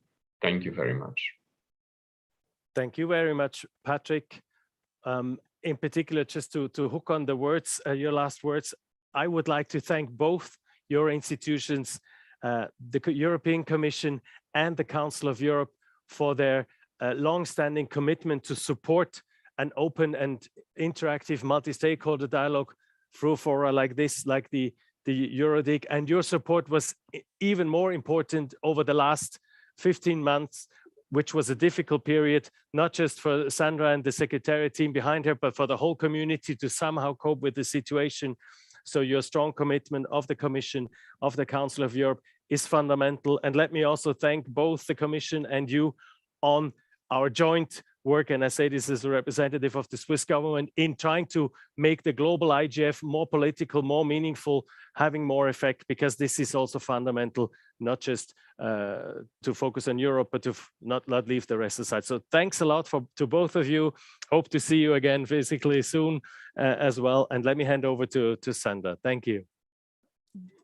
Thank you, Thomas. But also from my side, I would like to thank on a working level those people from these organizations, Council of Europe and European Commission, that worked really hard to shape the sessions, to deliver input with the expertise they have. And in the afternoon, you will be able, as Patrick already mentioned, to have these 2 workshops related to artificial intelligence, which is organized by the Council of Europe. And then we have the focus session 2, which is definitely a topic on the EU agenda governing digital interdependence and the role of Europe. So these are basically the lineups for the keynote speeches we were just listening to. But in addition, you can talk about crypto wars, about doing everything online, what it's doing with us. You can have a look at how the copyright directive is implemented in the EU member states, but also talk about content moderation in the internet infrastructure and so on and so forth. And then let me announce or promote once more that we have a special social event today. I invited a magician, a mentalist. It will be an interactive show. And I do understand we have a hard competition with Germany against England and Ukraine against Sweden. So, but everyone who is not into football or into soccer, please join us for this evening. It's really going to be fun. And it's quite some effort that we undertook to bring this person here in the Amphitheatre. If you want your football team to win, you have to use the magician to help them. So yeah, actually, that could be something. So with this, I would like to hand over back to the studios, to Bruges for focus session 2, to Belgrade for workshop 4 and workshop 7, to Trieste for workshop 5 and workshop 13. And in the Amphitheatre here, we will continue with copyright, workshop 6 and workshop 9. And in the break, we will be able to listen to a video record about AI, also about the big picture of AI organizations. And this will be made by Wolfgang Kleinwächter. So enjoy the rest of the day and don't go away for the closing of the day, and also not when the magician comes. Enjoy your day.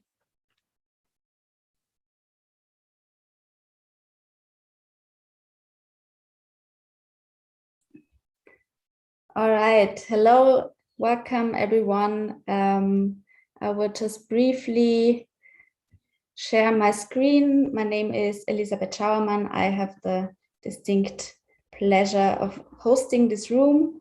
And in order not to lose too much time, I will in a few seconds hand over to Gregory Engels, who is the moderator of the workshop 6, dealing with copyright, as we just heard. Just 2 quick words on the session rules in the room. As you might already know, please be in the room with your real name, with your full name. If you want to ask a question or make a statement during this interactive workshop, please use the hand raise function, and I will then assign the speaking rights to everyone who wants to make a point. When taking the floor, please state your name and your affiliation. The chat will not be published, so you can freely exchange there. And please do not share the Zoom link out of this room, because we need to make sure that we stay protected there. All right, and with this, I hand over to you, Gregory, for this very interesting workshop. Well, thank you very much. Yeah, we are a tad late, but I heard we can all go a little bit over time, since after our session there is a break scheduled. I hope this is okay with all your time constraints. So the topic of workshop 6, the session that is now to begin, is copyright, and specifically the state of the implementation of the EU copyright directive, and also the outlook of what is next and what will follow on it. We have quite a lineup of speakers here and experts.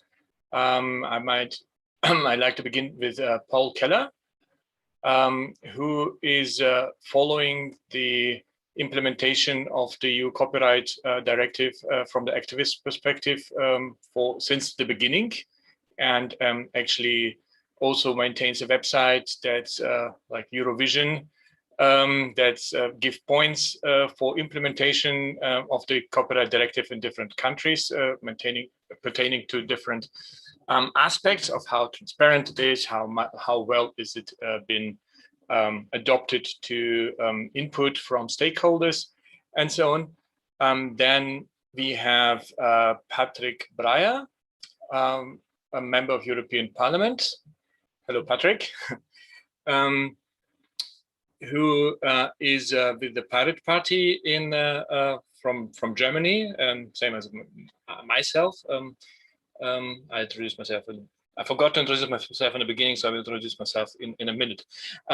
So Patrick is as a pirate in the European Parliament, in part of the Greens EFA group, and is also working on not exactly on the copyright directive, it's already said, but on other topics that are yet to come or that will influence in the same area of governance. And I hope that Patrick will tell us more about it.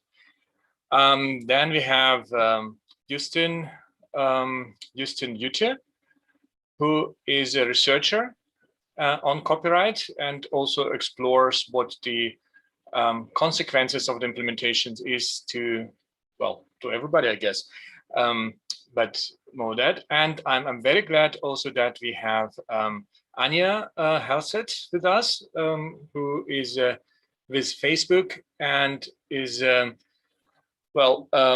a platform operator, is directly targeted by this whole legislation and have now to implement it, and we will hear from her about it. So the session, so my name is Gregory Engels. I'm co-chair of Pirate Parties International, so I'm also a member of the Pirate Party.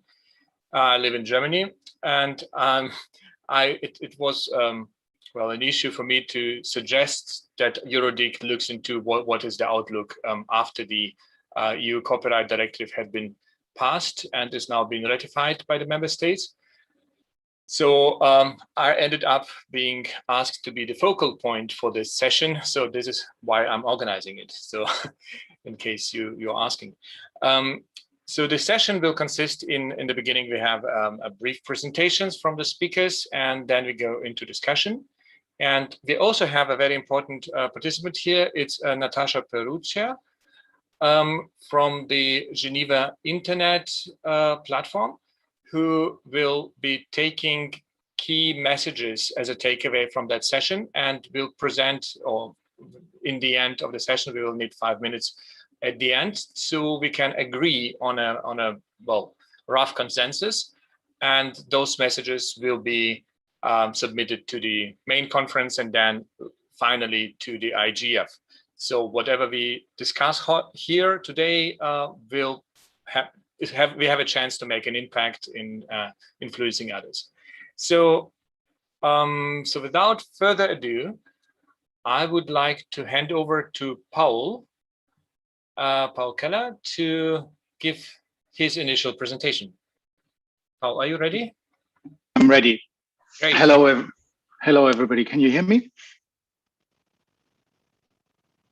Okay, people can hear me. Okay, so my name is Paul Keller. I'm president of the Communia Association for the Public Domain, and I'm a director of a think tank in Amsterdam called Open Future.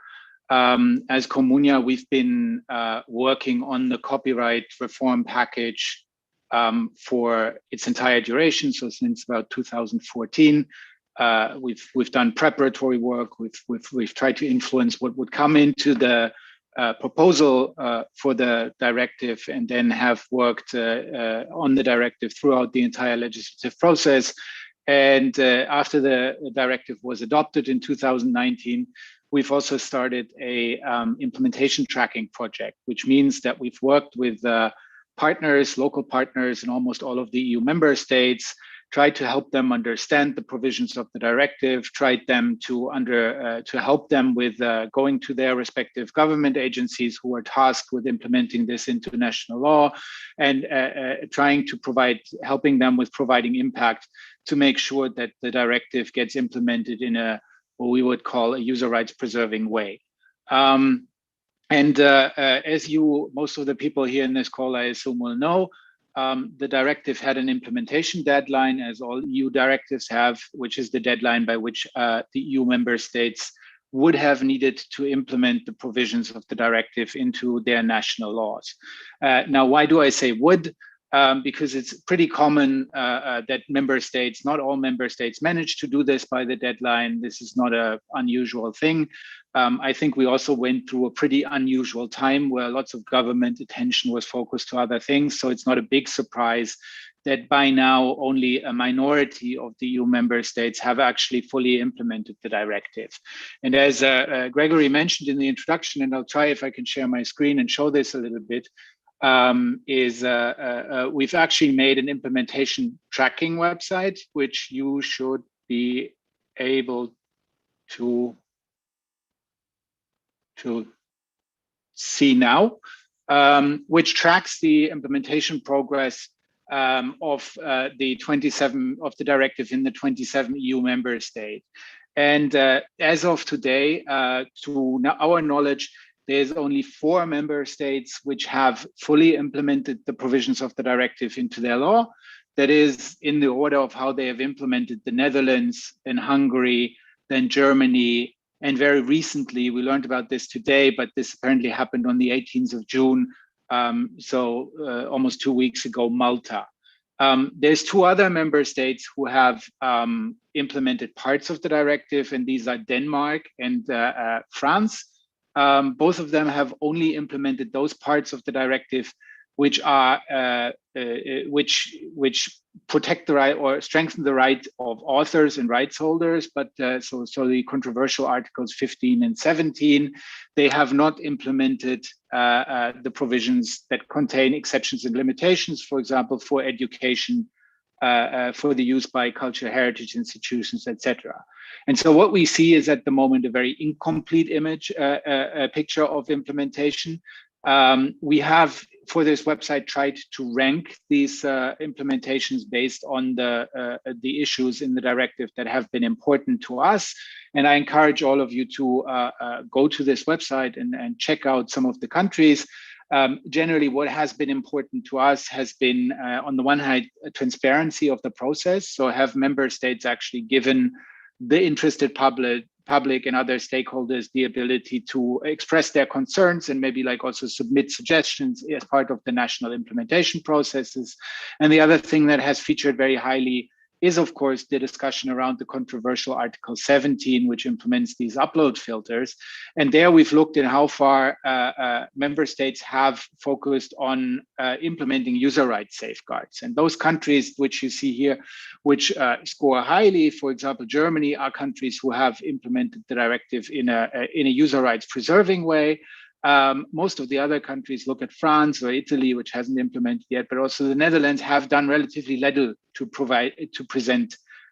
preserve and protect user rights in the implementation of Article 17. And we believe at the moment this is probably the main point which keeps a lot of member states from implementing the directive, because there's still a lot of uncertainty about how Article 17 should actually be implemented. The European Commission has, at the beginning of June, issued implementation guidance, which provides some guidance for member states how to implement Article 17. And those implementation guidance stress for an important element that there must be no fully automatic filtering of user uploads unless a upload can be recognized as manifestly infringing. So it can be clearly seen that something is infringing. In other words, the Commission says, when in doubt, do not filter, keep the content up and do a human ex post assessment. These guidance, we haven't seen much of impact of these guidance on the member states. And we believe that much of this is probably due to the fact that there's also at the moment a challenge in front of the European Court of Justice as a result of a challenge from the government of Poland, where the Court of Justice will need to decide if Article 17 is in line with the fundamental rights protections enshrined in the Charter of Fundamental Rights. And that will not really be decided, that court case, until the end of this year at the earliest. So there's still a lot to happen around the implementation, both with member states to implement, but also with a decision from the Court of Justice if this controversial Article 17 is actually in line with the fundamental rights or not. And with that, I'll give it back to you, Gregory.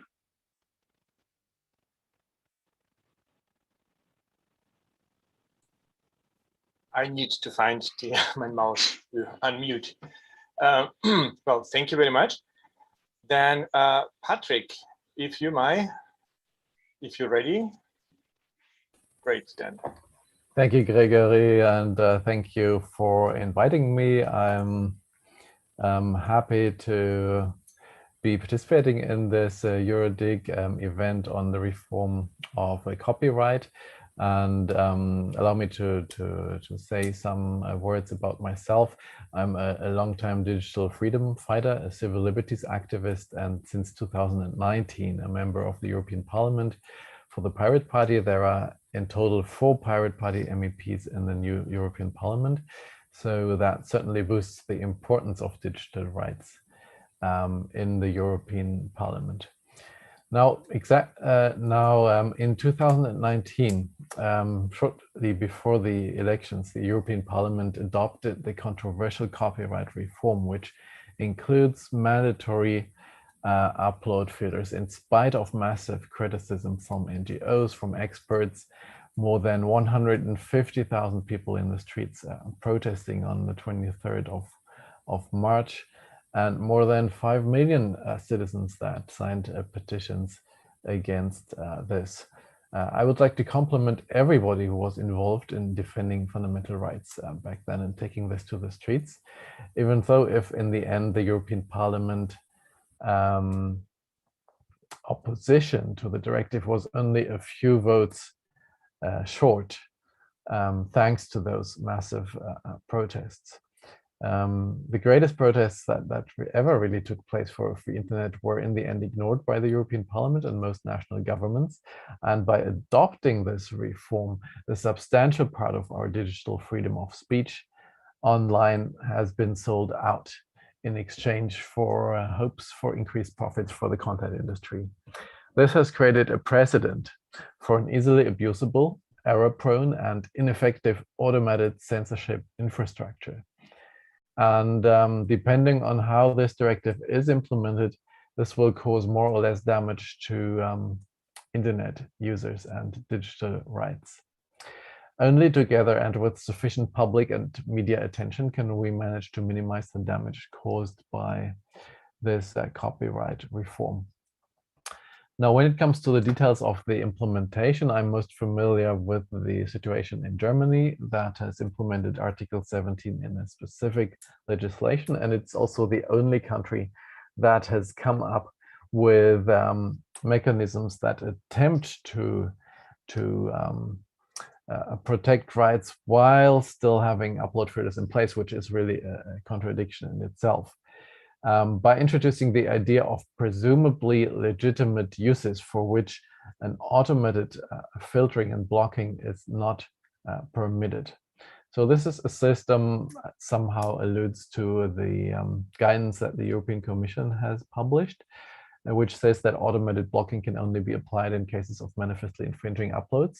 But unfortunately, in last-minute lobbying, an exemption was introduced where sort of copyright violations would result in high economic damage. Then there can still be automated blocking, even if it is unclear if the use is even illegal or not. So that's really a dangerous erosion of the Commission's position, and also questions calls into question its position in court. Now, after this vote in the European Parliament, many people were really depressed because the lobby won in the end. Still, The protests in Germany, for example, were so effective that they compelled the parties in the German government to publicly promise that they would mitigate the problems as well as possible. Some even promised that they would do without any upload filters at all, which of course they couldn't keep. It had a massive effect on the elections in Germany because the government parties lost a lot of votes. It had an effect on the negotiations on the terrorist content online file, for which I was a rapporteur for my group. And even though Orban will in the future be able to have content deleted in all EU countries, which is terrible, we managed to keep mandatory upload filters out of this. There's an express exclusion of these, of any filtering obligations in the regulation, and that is thanks to the protests and attention that you have generated. Let's see. Yes, so we can tell that those countries where the protests have been most intense are also the ones that are most careful when it comes to the implementation, such as Germany, which I've already mentioned, but also Austria or Poland, that is even challenging the legality of Article 17 in court. Now we can expect that Advocate General to give their opinion soon and the judgment to come out next year. And I expect that there will be a restrictive interpretation in our favor, or maybe even an annulment of the mechanism, which is insufficient to protect fundamental rights. But as Gregory announced that I would open the perspective a little, let me say a few more general remarks. Copyright will always be a driver of surveillance and control on the internet. So we really need to tackle the problem at the root. And there is a European citizens initiative called Freedom to Share, which is collecting signatures to legalize personal and non-commercial file sharing and basically compensate authors for that, which is a much more reasonable approach and would basically make it superfluous to do a lot of the surveillance and control mechanisms that are attached to copyright law and copyright enforcement. Furthermore, we are currently negotiating the Digital Services Act in the European Union. And the proposal from the Commission lacks a ban on the error-prone upload filter censorship machines that result in overblocking. The proposal could even be read to allow to make these mandatory for large platforms. There is no exclusion of it. And also platforms are to be held responsible for illegal content as soon as they are informed about it, which could really only be handled with automated filters. So it's a dangerous proposal, even though it doesn't explicitly mandate filtering. Nonetheless, in the European Parliament, the position is clear that there should be no obligation to use these error-prone filters. We want to exclude that. And I'm also working and fighting to restrict the voluntary filtering, because for the users that are affected by overblocking, it doesn't matter if it's a filter mandated by law or mandated by YouTube. So therefore, we'll see how far we get to impose limits and safeguards on the filtering done by the platforms already. Finally, the EU is currently preparing legislation that would oblige electronic communication services, such as email messaging services and chat services, to indiscriminately and automatically filter all private correspondence for alleged child pornography and automatically report any suspicious content to the police, which is a system unprecedented in Western countries. And I think this is one of the repercussions of this copyright debate, because the EU Commissioner for the Interior, Mrs. Johansson, explicitly referred to this copyright directive and said, look, we can protect copyright, but we can't protect our children. So this is the harm done by that kind of legislation, that now they are using the filters even on private communications, and such general monitoring would really have a chilling effect. Also on the counseling of victims, it would criminalize children who are often the object of such investigations. and it would mostly accuse innocent citizens of crimes they have not committed because these filters are so error-prone. It's as if the post office would open all letters just in case there is illegal content in them. This so-called chat control legislation is something we need to fight, and please take the time to check it out and make sure that the secrecy of correspondence is respected on the internet. So to close, the internet makes it technically possible to apply blanket censorship at an unprecedented scale, which is a road that China is going down, for example. And we must not allow, and we really need to fight the idea that machines programmed by international corporations should govern what we can say and what we can read and know on the internet. That is not something that we should accept. It's not something we should accept as a new normality. But let's work and struggle to get back to a human-centered content moderation system that safeguards user rights. Thank you. Well, thank you, Patrick. That was interesting input, and I think we will come back to that in the discussion. I already have some questions. But first, I would hand over to Bernd Justin Jütte to hear the academia perspective. Right.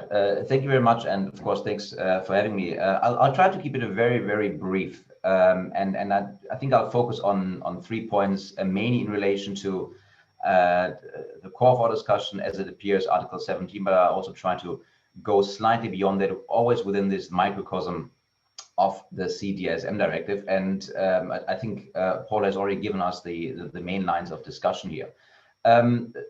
The first point I want to make, and this is more or less underlining a point that has already made, we are currently in an implementation limbo, and this, I think, is a symptom of a larger illness that we're facing. And these 3 weird things that we're currently playing with. We have one directive passed more than 2 years ago. We had the guidance that came far too late, and we have a pending action for annulment, which is nothing very unusual, but one that has been so intensively discussed over the last couple of years. Is not unprecedented, but is certainly unusual. One brief contradiction, Paul mentioned we might have to wait until the end of the year. There's one precedent where an action of annulment was relatively quickly decided, not of legislation, but an implementing act. One of the Schrems cases, I think, where the Court of Justice took, I think, less than a month after the AG had published the opinion to come down with a judgment. But let's hope the Court of Justice will reflect a bit more on some of the more fundamental and critical questions that have to be asked in this content. But one of the reasons why we have this implementation limbo is that the directive in itself, specifically Article 17, is what I would argue is fundamentally systematically unsound. We have provisions that are largely contradictory. You know, one example is this bold statement that there shall not be any filtering or monitoring of information for the purposes of copyright infringement. It really comes down to the question, how do we define filtering? But if we do indeed allow private right holders to earmark content that then has to be pre-checked in the form of an ex-ante human control, this is effectively pre-filtering or pre-monitoring, and you can call it whatever way you want to. I think this is a dangerous development. On the other side, I simply do see no other way to effectively enforce blatant violation of copyright if we do not allow some form of filtering, but this has to be absolutely controlled. And I'll come to that in not a few minutes, but 1 or 2 minutes.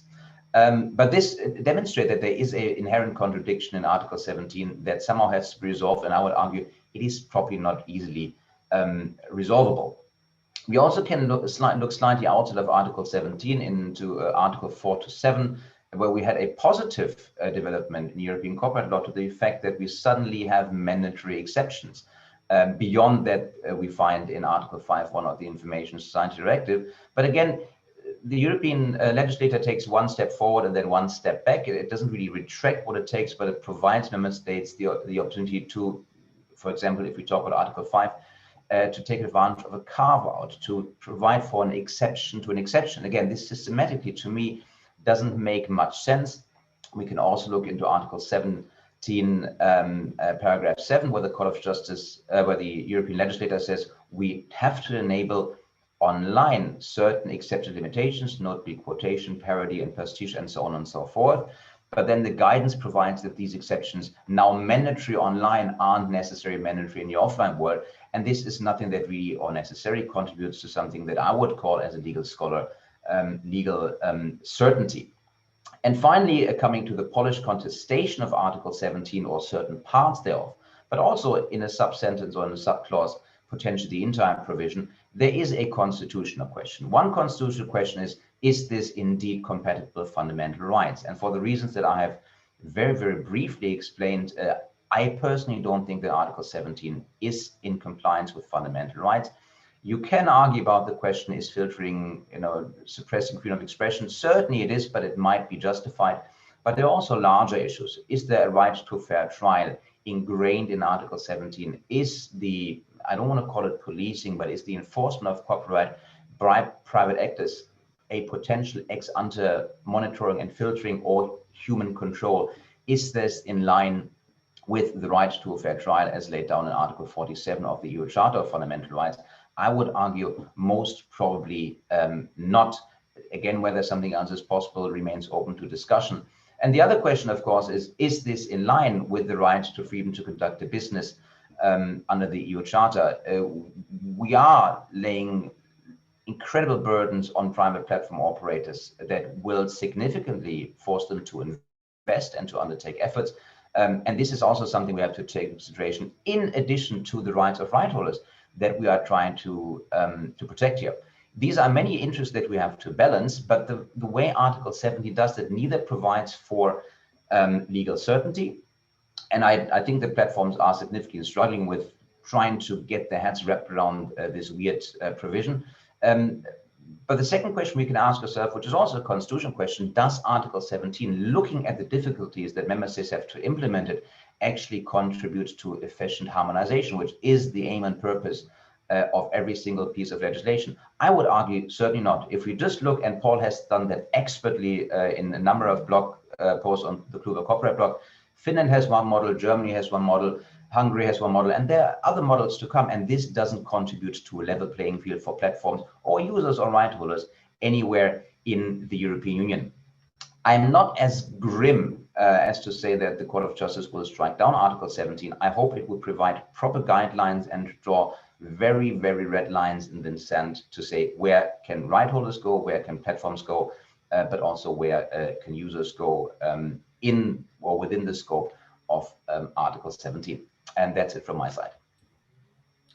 Well, thank you, Ben Tusten. So we're coming to our last presenter here, and then we come into discussion. And since we started late, we can extend a little bit in the break. So we are so good in the time. So take whatever you need. So Anya Helseth from Facebook. Well, the stage is yours, but basically how you feel with all this criticism about Article 17, and now you have to implement what others decided for you, basically. So, but I don't want to put any words in your mouth, so speak for yourself. So. Thank you so much, Gregory, and thank you everyone for having me here today. Just as a brief introduction, I think I met some of you already, but I work in Brussels office of Facebook, so I used to deal with Copyright Directive. Right now I moved to deal also with Digital Services Act, so I'm not as close as all of you here to implementation work, but yet I remain very engaged, of course. From our perspective, I just wanted first to reflect on the compliance process that we obviously set up at Facebook. And then I'm very happy in the discussion to discuss some of the issues raised by my co-panelists, especially related to generally speaking around, what platforms do around monitoring and those so-called filters, which I know always attracted a lot of attention also during the policy discussion. But from the perspective of a company, obviously on June 7, the clock hit its time, and it was for us to show our compliance.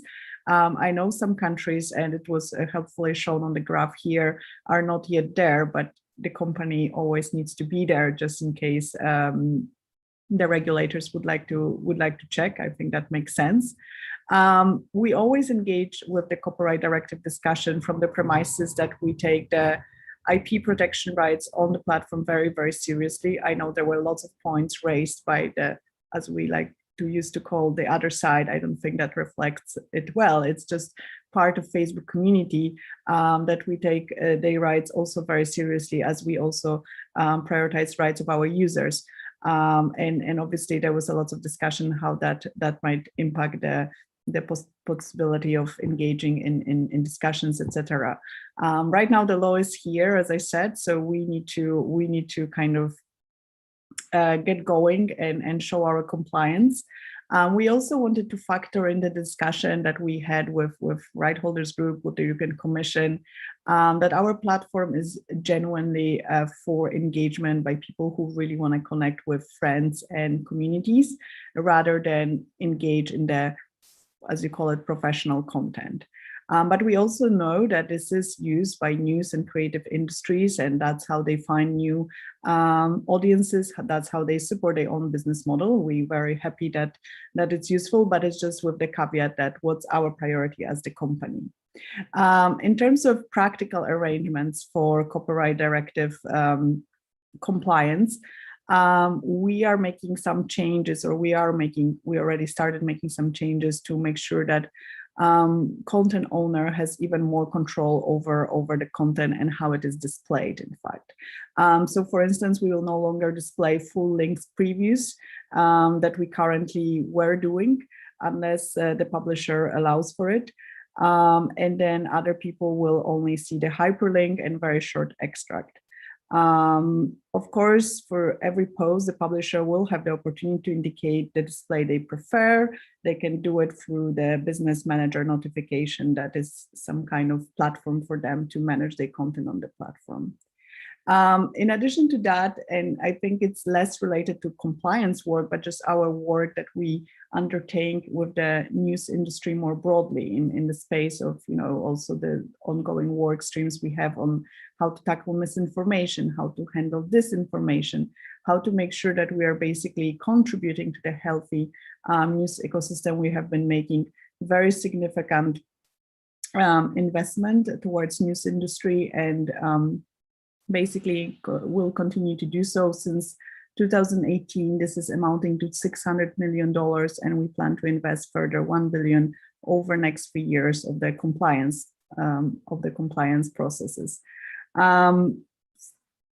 We also know that a lot of times people do use Facebook to connect to their publishers, and we are making sure that basically this traffic that we are generating is clearly showcased towards our publishers, who can then basically better understand the trends and how users are using and consuming the news on our platform. In terms of Article 17, which I understand was because this was mainly related to our work on Article 15, which I think is also quite important. Article 17, obviously we were waiting for the guidelines for a very long time, because to us and to member states regulators we were engaging with, these guidelines were quite helpful tool that wasn't coming in terms of explaining how those principles of Article 17 are to be implemented on a practical manner. Obviously, some countries went ahead and didn't wait for the guidelines. I think that was unfortunate, but I also understand that they were trying to meet the deadline. From our perspective, the guidelines offer us the clarification we were hoping. Of course, there's always space that we could receive more. But I think two important factors are there, which we were always mentioning in various stakeholders meetings during the copyright dialogue discussions. First and foremost is that there is certain understanding that there's freedom to undertake contracting, so that the authorization is not something that has to happen in certain particular way, pushed by certain particular group, but it's actually a broader type of understanding of how you can authorize the content, and licensing is not the only path forward. And then the second part of this guidelines that we were really carefully looking into is that understanding that there are some technical realities that need to be factored in, and having that understanding was from our side really helpful. The fact that it has to be technologically neutral, it has to be future-proof. So indeed, to your points that were raised, is that, you know, obviously a lot of discussions focus on content filters or, you know, kind of techniques that various platforms undertake to monitor content. And by the way, this is not just referring to copyrights, it's also, you know, referring to content that is potentially violating on all kinds of types of law. And MEP Breyer referred, for example, to terrorist content regulation, where we also undertake certain proactive measures. But just to say that there's an understanding that this is not just the only solution, that there is some way that's being undertaken that can be potentially including other tools and the work that kind of focuses more on the collaboration with right holders, rather just this aggressive approach to take down everything and then perhaps check whether it was taken down correctly. As for the court case, which we obviously monitor and are very interested in result, as you can imagine, I am not in the position as a company representative to, of course, comment on any ongoing ECJ cases. But I just want to confirm that we are reading all the reference blogs and materials, and we perhaps, you know, would love to say some more, but we need to wait for the court ruling to address and make the official comment. Thank you. Well, yeah, thank you very much. Yeah, I got, so first, Patrick mentioned the European Citizen Initiative, Freedom to Share. And well, I need to take this opportunity because I am part of the citizen committee that is actually organizing that this initiative, which is aiming to collect 1 million signatures to propose to the European Commission to allow for private non-commercial file sharing of copyrighted materials, and on the same time to come up with a regulation that would reimburse the right holders in a fair way. And we don't say how it should happen. It could happen in a different ways, like something like tax on internet advertisement, or mandatory licensing and through collecting societies. We don't say what's the right way. We say that there should be a way that ensure that people get paid for their work, and on the same time that allows the private individuals to share what they own with their friends. And if that would be implemented, there would be no factual need for any upload filters, since it all be legal and licensed, and so there would be. But I hear now that since the filters are being implemented, they already been planned in a way that they can be used for different art of requirements, also to pertaining to the anti-terrorist regulation. And also I heard from Patrick that now, since the upload filters are established as a tool that European Parliament can pass those in the law, then they are being trying to extend to other areas, like filtering private communication, email communication in regard of protecting the children and fighting other aspects. So this is basically what the activists had warned for, that any filters introduced would be the first step towards some kind of censorship in a global way. And I see now hands for reason from, I think Paul was first, and then was well, everybody. Okay, so Paul, then Anya, then Bernd. Justin, sorry. Okay, Paul. Okay, thank you. Since you came back to the filters, I wanted to make one point about the filters. So I did not really talk about this. There was, of course, this stakeholder process that the Commission had to organize subsequent to the adoption of Article 17, which was meant to feed into this guidance that Anja and others have mentioned. I think I mentioned them as well. This was until Corona struck a actual physical process where there were about 100 stakeholders for 6 meetings in rooms in Brussels, and the Commission really diligently organized this and had various rounds that included representatives from platforms explaining the technology they use, a lot of companies who sell content recognition technology to present the state of the art of the technology. So there was some discussion, and one of the things that became very, very clear during the stakeholder dialogue is that filters are incapable of doing that what the proponents of this article expected from them. Filters can, to a large degree, recognize if a song that is uploaded is similar to a song that somebody, or is the same or similar to a song that somebody owns, right? So it can identify matches between things. It can recognize one thing in another place.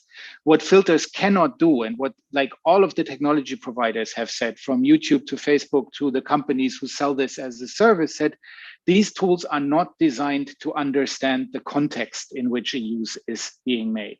And at least for copyright, the specific thing is a work is not legal or illegal as a characteristic of that work. It's always dependent on the context, the way it's used. So what came out of this stakeholder process is that everybody agreed, some people would state that, some more happily than others, that essentially filters cannot be used to determine if there's copyright infringement or not. And that is something that is also one of the very important clarification. It's one of the key statements contained in this Commission guidance. The Commission says filters cannot deliver this, so we need to find mechanisms to work around this inability of filters to do this. Filters may work in other contexts, like some certain types of content may be illegal as a result of, or it's a characteristic of the content itself of being illegal. But in the copyright context, that's simply not the case. Okay, thank you. Anja? So, sorry, I don't know how to start down my hand, but I will deal with that after.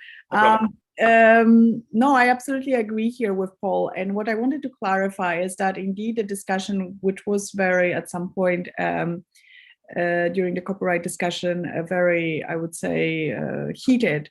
I think there was this kind of understanding, or maybe actually lack of understanding what companies such as Facebook are trying to achieve when they try to deal with content such as terrorist content, such as CI, versus copyright or content infringing someone's rights, but content per se being perfectly legal. It's just the question is who is trying to post that content. Because obviously, if you take the CI type of image, well, the CI type of content, that's never legal, no matter who is trying to post it. It just doesn't have space on the platform whatsoever. It actually does also include us trying to reach the law enforcement and trying to inform them about this type of content attempt being done to upload such a content on the platform. So the approach we have there, the photo DNA kind of technology, and in terrorist content regulation, the hash sharing database that we have with other companies, it's all to address this type of content in a very fast way, assuming basically that this content should just not come to the platform, but it really doesn't matter who is trying to post it. It could be anyone who is making this attempt, and that person would be treated in the same way. Whereas in the copyright directive, I think the whole discussion was that the same approach would be taken. And I think this is really interesting, the misconception here, because from our perspective as Facebook, the only person or the only entity who can really tell us who is owning certain content is actually the right holder. We can't really do anything very proactively here because we are risking impacting people's freedom to exchange in discussions and basically freedom of speech. Obviously, to facilitate on the other side, the very valid complaints from the right holders that it is a little bit burdensome to all the time keep telling us that something is that they own is there shared illegally.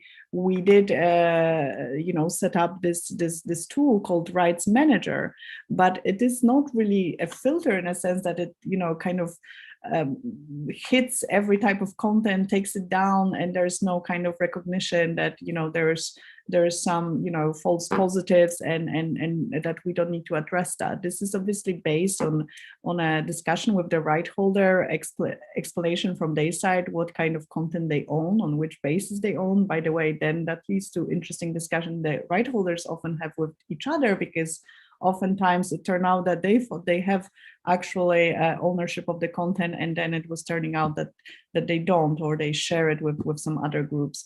So it is much more sophisticated, needed kind of tool to kind of address this type of situations where we need to factor into so many different rights, and first and foremost make sure that our users are not impacted by kind of aggressive takedown of content based on that. But I would say Rights Manager is not just some blind filter that just tries to take everything down and kind of stifle people's ability to speak. So these are just few points from our side. Thank you. And now Bent Justin. Yeah, well, just a few remarks, and I think Anya and Paul have already essentially laid on the main lines here. I'll focus on a very simple question. In the end, we won't get around, again, whatever filtering means, and I think I need a lesson on what filtering actually means in legal and practical terms, because the more I talk about it, the less I tend to understand it. But whatever content control we are applying, and it will have to be automated, requires some sort of supervision to make sure that the impact on all the relevant groups are proportionate. And as a lawyer, I do get stomach aches. I don't want to blame anyone for that. If right holders and platform then negotiate privately, which probably is necessary in some way, how content will be kept up or taken down, in which time frame, and what we were hoping that the guidelines would provide, I think in that sense wasn't really there. I think there's no way around it, but there must be ample oversight on who decides what content stays up, is being blocked, is being temporarily blocked, and in which instances users can quickly intervene, and which instances right holders have intervened. But this supervision, for me, is certainly missing here. Now, some kind of control that is immediate and that doesn't require a user or a right holder to go through various instances of litigation in the national courts and potentially up to the European Court of Justice or even the European Court of Human Rights, to have their rights properly credited. There must be a shorter way, other than saying we do it economically incredibly efficient and thereby infringing a large number of rights of users and right holders, or to say we make it absolutely transparent, but thereby render copyright enforcement completely unfeasible on the internet, which is also nothing that I would absolutely prefer, that we operate on the internet. I think some sort of institutional mediator, whether it has to be established or whether existing institutions can take up this role, would be absolutely necessary just to give the system legitimacy. Or we simply have to say we have to rethink the entire thing. Martin Husovec said that quite pointedly quite recently. It's an absolute mess. Nobody really wants to deal with it. And I don't really see how realistically we can do that to the satisfaction of everyone. We won't be able to make everyone happy, but I think there's probably a better way to do that somehow. Okay, so we have two questions in the chat, and then I would like, I think we take them, and after that we have I think it would be the time for the summarized statements from Natasha over there, Natasha Perusia. So the first question is in the chat is from Natalia Sauchuk Patricio. It's to Patrick Breyer, but other can also comment or compliment. It says you talked about the upload filters, but another contentious point in the directive is the link tags. Could you talk about this point, how German law is dealing with that? So this is pertaining to Article 15 implementation. Patrick, do you know how it's implemented in German legislation? Not in detail. Can Paul explain that to us, maybe? I think the poll is quite competent, yeah. You're muted, Paul. Sorry, let me speak not particularly to the German situation, but the overall situation. Like, I think it has been the one thing which has been a bit controversial as well. But like, I think in the end, the compromise that was found is proving to be a little bit less harmful. There's conditions. There's a lot of open-ended definitions. What is very short extracts, which will probably be fought over in court. But the way this ended up in the directive and the way this also ended up in the member state legislation, while not making a lot of sense, at least does not really create a situation that is directly problematic for users engaging online. So I think we will see a lot of either deal making between platforms and press publishers, or maybe in some situations also legal conflict between platforms and press publishers who sort of try to figure out the modalities of how to deal with this new right. But I think it raises much less practical questions for users, and maybe also much less fundamental legal questions. I think you referenced the term link tax, which was mainly a defensive maneuver to saying like, this must really not overreach. And I think to some degree, the opponents of the link tax have also managed to contain this to, I think it would have better not to have this thing as a whole, but like to contain this at least to sensible proportions. And I think Bernd wants to add a little bit. Yes, please go ahead. If I quickly may, I think there's one fundamental distinction between Article 15 and Article 17. Article 15, you may like it or you may not like it. It's good law, and there is a normative decision that has been made, and we have to live with that. Article 17, you can also decide to like it or not, but there are fundamental legal issues with it that have to be resolved before we apply it. Article 15, there's never been a question about its constitutionality. It's just been about a question whether, and I do that placatively now, whether Google actually wants to pay for it. But Article 17 is much more complicated. So the questions we have to ask here are different ones. And they are more critical in relation to Article 17, I'd say.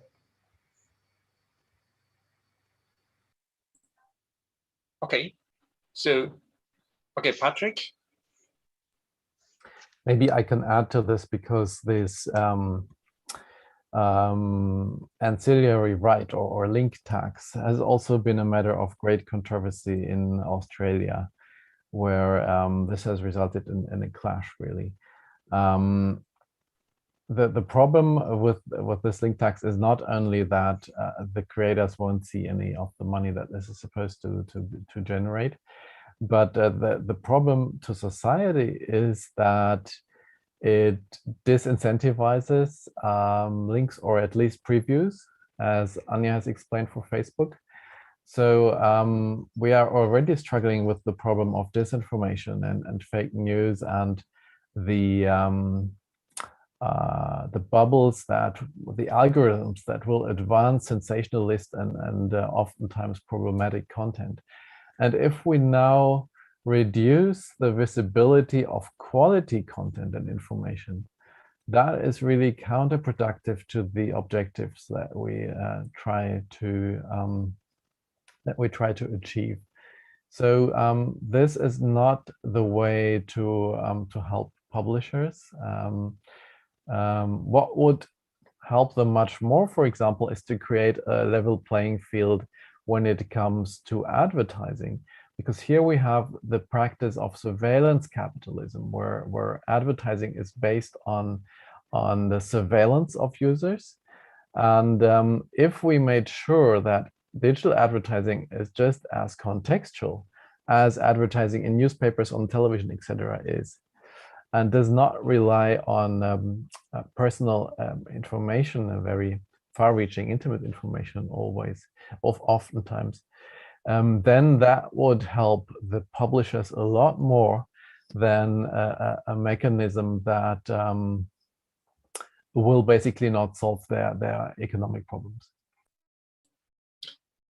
Yes. So thank you, Patrick. Given the time, so we are allowed to run a little bit over time, but not endlessly. And I heard that the messages, the takeaway messages are almost ready. And I think it's, I see Natasha Perusha have switched on her cam. So I would hand over to Natasha. Is that correct? You're muted. Natasha, you're muted.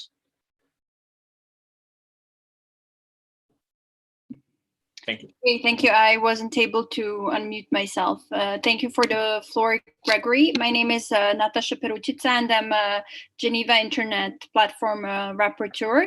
The Geneva Internet Platform is basically the official reporting partner of EuroDIG, and we will be providing, as already mentioned, key messages and session reports from all the workshops. So now I will present the messages, and that will be also included in the report presented on the GIP Digital Watch.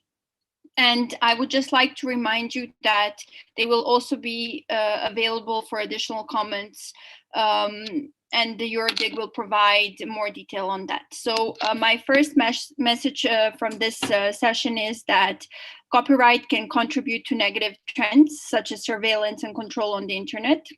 There is therefore the need to combat such a practice and the idea that machines can govern what we can see or read on the internet. And in case you have any objections to this message, I would kindly ask you to include your comments in the chat. If not, we can take it that there is consensus on the message. The second message is the following. Whereas filters are designed to identify matches between different sources, they are not designed to recognize context. The third and the last message is content control requires supervision to make sure that the impact on different stakeholders is proportionate. An institutional mediator needs to be established, or an existing actor should be given legitimacy to deal with content control. That would be all from my end.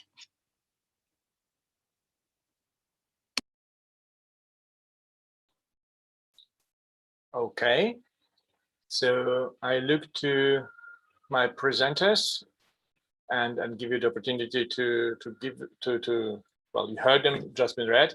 So do you have any strong objections against what's been said, or is it okay? So I just have one comment.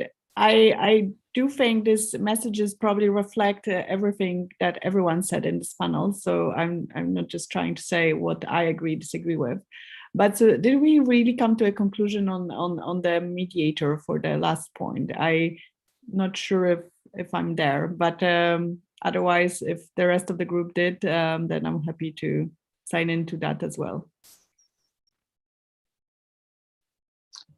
So I wasn't, I looked away, so I don't know who has his hand raised first. Paul has. Paul has, okay, Paul, please. Okay, first thank you for the summary. I think it's excellent. But I also have like a little bit, like maybe the third point is the one where I'm looking a little bit, if it really reflects, like I'm not so sure about the consensus. I tend to agree with what Bernd said, but I mainly take a little bit of problem with the term content control, because like I think that can be used in very many things. And I think what Bernd said was more about the balance between automated content like recognition or content control mechanisms and fundamental rights. So that may need to be a little bit reworded. The first two ones are really excellent summaries as far as I'm concerned. I quickly follow up on that. That wasn't mean as a proposal for consensus, that's a provocation. Precisely because I think this is the only way to create a proper balance that would be acceptable. But I also understand that this is something that platforms wouldn't really be happy with, because that creates even more work with them to coordinate their work with such a mediator. No? And it would also cost money. We have to set up an agency and so on and so forth. But it's a hypothetical construct that would need a lot of work, but I am fully aware that this would never generate consensus anywhere. On the first point, where my co-panelists tend to agree, I think there's a certain danger in kind of like tainting copyright here. Copyright is, I think, an easy laboratory to experiment with digital enforcement. and there might be spillover effects, but on the other side, it's not where everything starts. Now, copyright is economically more important. This is why, in many instances, this is the area where new technologies are being tested in the field of enforcement. But putting this so bluntly, I think there's also a bit of a danger in tainting copyright. So I probably would only sign this half-heartedly, saying that it can contribute, absolutely, but stating, and I speak here as a lawyer, saying that it can contribute also means it cannot contribute. So I think in that formulation, if you want to have this as some sort of a memorandum, I think it is actually relatively worthless. Either it has to be worded in much, much stronger terms, or it has to be more specific. I read copyright here as automated copyright enforcement, which I think makes it a little bit more specific. Yes, I think not the idea of copyright in itself, right? Like that is like, to be clear, that is something that has its value. That is what a lot of people make their living on, and that's not something that should be fundamentally questioned. Yes, and then Patrick has also his hand risen, and he's another lawyer. I agree that copyright enforcement will be good on the first bullet point. When it comes to the second, whereas it's true that filters can identify matches, there is still a problem where the databases used for that matching are incorrect. And for example, when it comes to the chat control on looking for child pornography, the Swiss police says that 86% of the hits that are reported to them are not even criminally relevant. So even if you use those filters and you use flawed databases, then you will still see a result of massive amount of false flags. And on the third bullet point, I think it might be important to differentiate between human supervision and human review. What we are trying to do, and also in the German implementation, is to make sure that any flags by filters are reviewed by a human to be able to understand the context and the intention, etc., and the identity of the person posting it. A mere human supervision of the filtering mechanism is not the same. That wouldn't be sufficient. Okay, good. Thank you. And then we have a hand risen from Amalie de Silva Mitch. I can't read the full name. Mitchell, yes. So can you unmute? Thank you. Yes, hello, thank you. My name is Amalie de Silva Mitchell. And what I'm trying to link here is privacy and copyright on point 3. Now, I know a little bit about privacy. And just wondering whether the traditions of the thought come from a similar place. As there are lawyers here, I'd be really interested in knowing about that. Or is it quite independent sort of sets of thought that have been dealing with them? Thanks. So I'm sorry, I need to, well, you had a question about how it is comparable to privacy laws, but currently we don't have the time to go into that. The question is like about the strong objections about the wording, and we collected some of input, and I'm not entirely sure what's happened next. So perhaps Natasha Perucica can explain if it will be reworded. I know there's a mechanism that we can send in comments before they will be finalized, so I will distribute that, how to do that to the panelists. So Natasha, thank you. Okay, so I'm on mute. I will forward the messages to a colleague of mine, and they will be available on the EuroDIG platform, and then you can reword them, change them as you wish. I think from what I've gathered that there will be a sort of discussion on the wording of the messages. Yes, yeah. I also think we cannot find. I don't hear a very strong objection, but I think it's to make it powerful, we would need spend some time discussing. So it's 16:03. I've been asked to end by latest the 16:05. So I'm in the deadline. Thank you very much for being brief and being precise. And well, I think it was an excellent session regarding discussion and content. And we have the messages will be presented tomorrow also as part of the focus session number 4. So if you like, you're welcome to drop there and to join there. And well, I say goodbye. Thank you very much for coming. Thank you everyone for the great session. Just for those who are unsure about how to get back together, here are the instructions. And in this room now we will have a 20-minute presentation in a few minutes on a regulatory approach to artificial intelligence. And then the next workshop number 9, starts at 4:30 also in this room. So you can stay or you can go, but I hope everyone has a good time. I'll see you later. Thank you so much. Thank you, Gregory, and the rest of my panel. Well, yes, thank you for jumping in at such short notice. It was really no problem. Big win for us. Pleasure. Okay. Pleasure. Thank you. Thank you very much. So, okay. So I say bye. I have to run to a different meeting too, as Paul did. So see you later.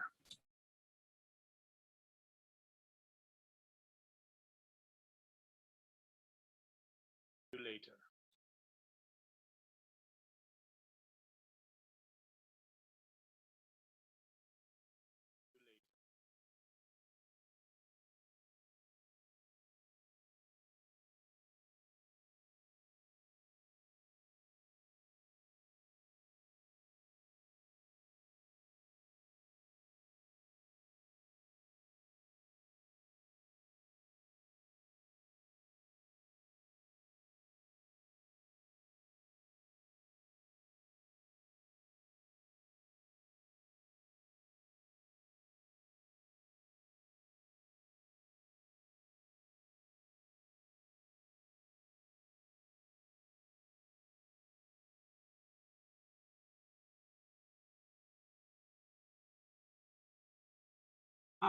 Hello.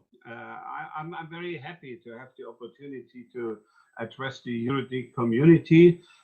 It's a pity that we have no chance to meet in real Trieste, but we have to use again the virtual opportunities. But the virtual opportunities are really great. Real Trieste. So I will address for around 10 minutes the issue of artificial intelligence and the efforts of the global community, how to bring this order, the issue, the regulator framework for the efforts of the global community for artificial intelligence.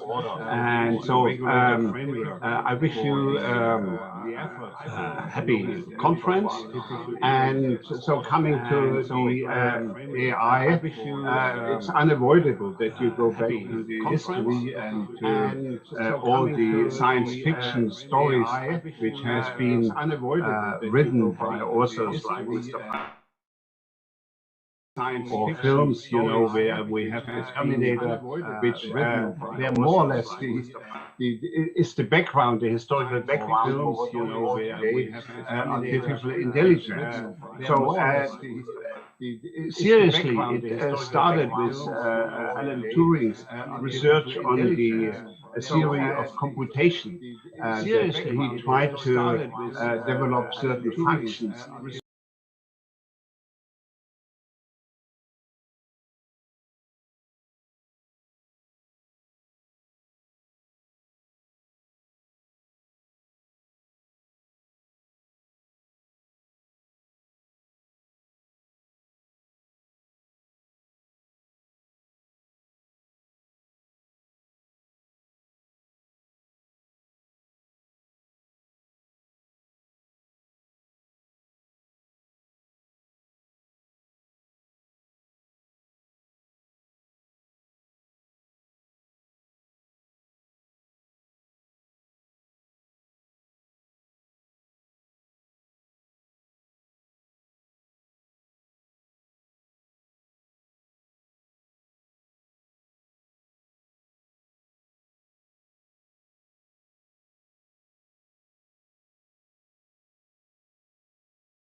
certain roles, to find out, what functions could be done by computers, to find out, what and functions could be done by computers, to find out,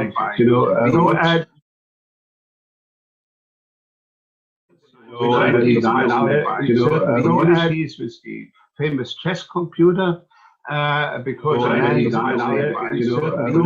this was a good famous chess computer, but real AI boom started 15 years ago when industry, but real AI boom started Internet of Things, realized that a lot of new applications, which use also interesting services, that a lot of new applications the market, and so this really pushed the AI boom, and there's more data available, from all kinds of AI boom activities and social networks, available surveillance activities, and so on. So that huge data were produced. So this feeded the development, and to say, okay, now AI is so a big field in itself, and so which offers huge new opportunities. So it was the problem is huge new opportunities. So it was today on the table is that there is no real clear definition what AI is. So there's a lot of applications and services that there is no real clear definition. So but nobody has so far really defined exactly what AI is. Nobody has use some elements like machine learning, deep learning, it's some flexible adaptation of data, so it's autonomous application, it's based on software, it's incorporated with hardware. So all these are elements, where we try to describe what AI is. All these are elements, where we try to describe what AI is. All these are elements, where we try to describe what AI is. All these are elements, where we try to describe what AI is. All these are elements.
Come on.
All right, everyone, welcome to the Amphitheatre and Workshop 9, dealing with content moderation on the infrastructure level.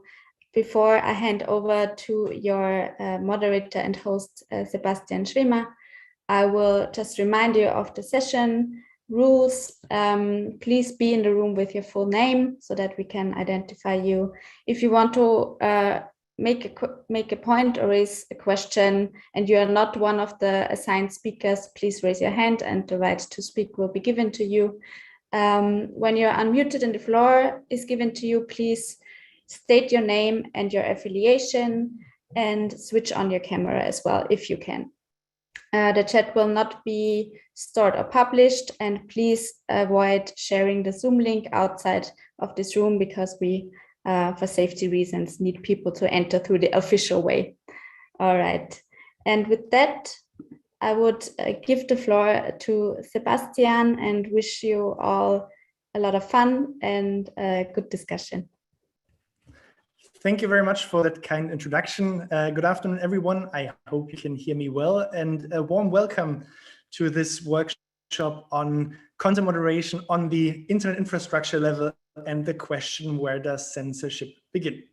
I'm your moderator and the focal point of this workshop. My name is Sebastian Schwimmer. I'm an associate professor at the University of Copenhagen's Center for Information and Innovation Law and at the University of Oslo's Norwegian Research Center for Computers and Law.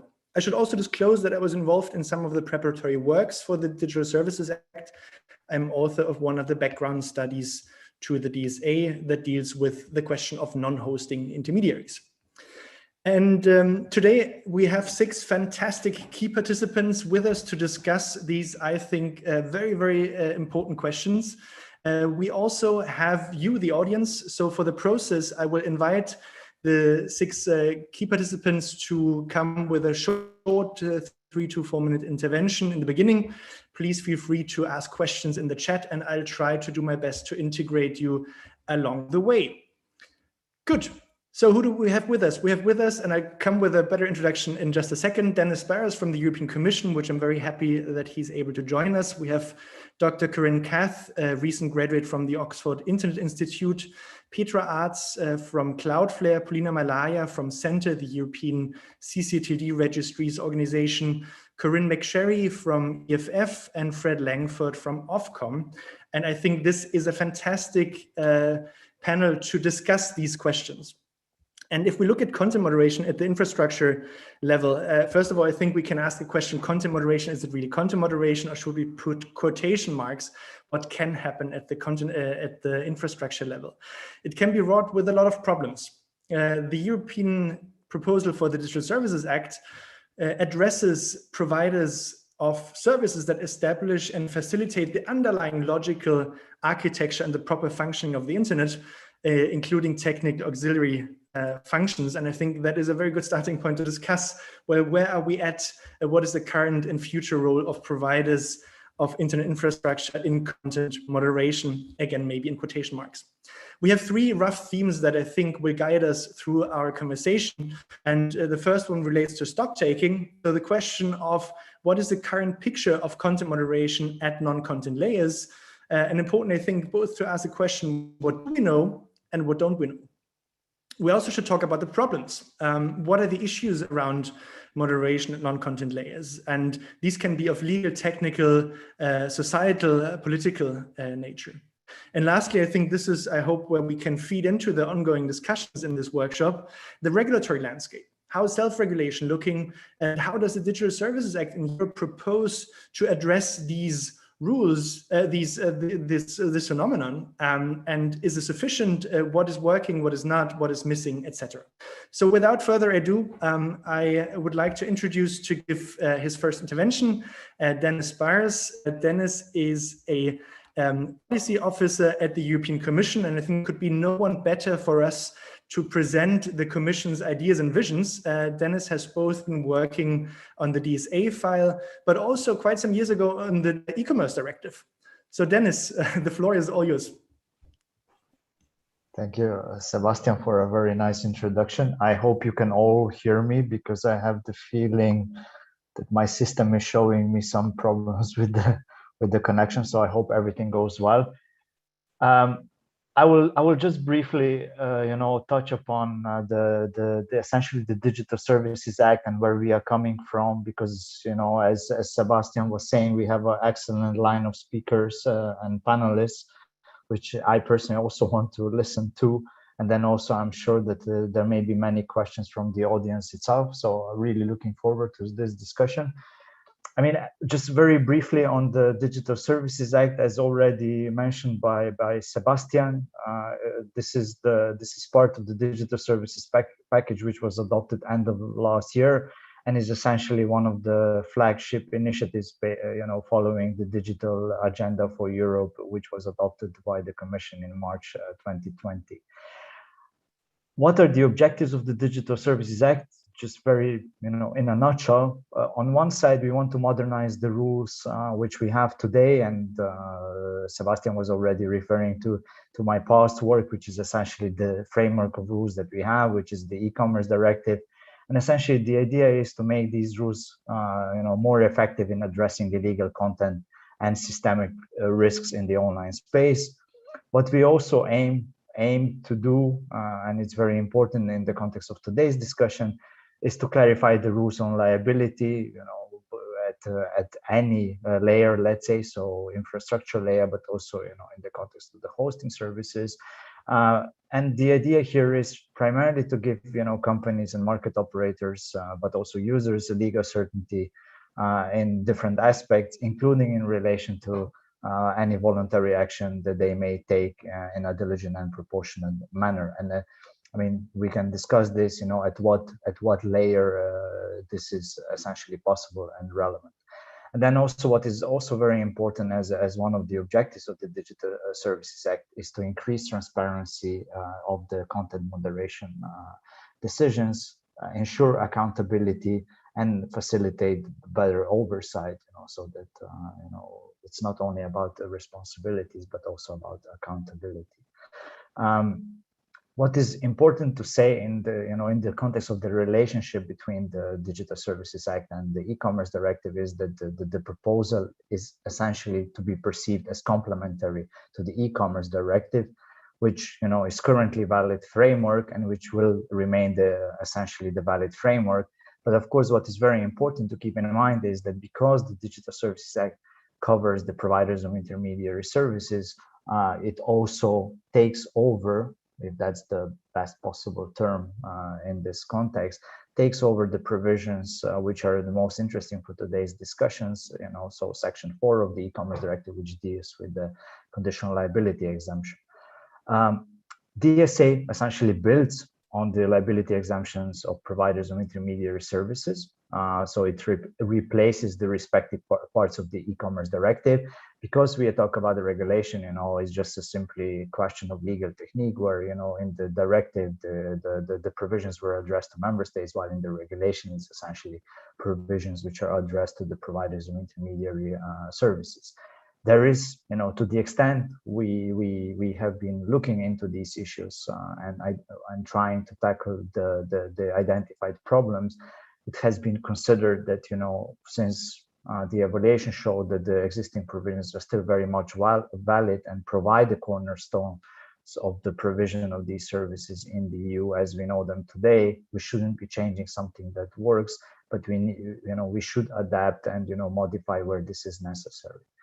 So, for example, one point which we felt that is important to clarify is, to what extent, the liability exemption regime also applied to what we call the, infrastructure layer services, and what we aim to do through recital 27 of the DSA to clarify that services establishing and facilitating the underlying logical infrastructure and the proper functioning of the internet can also benefit from the exemption from liability. And then what we also try to clarify by providing certain examples which these services could be.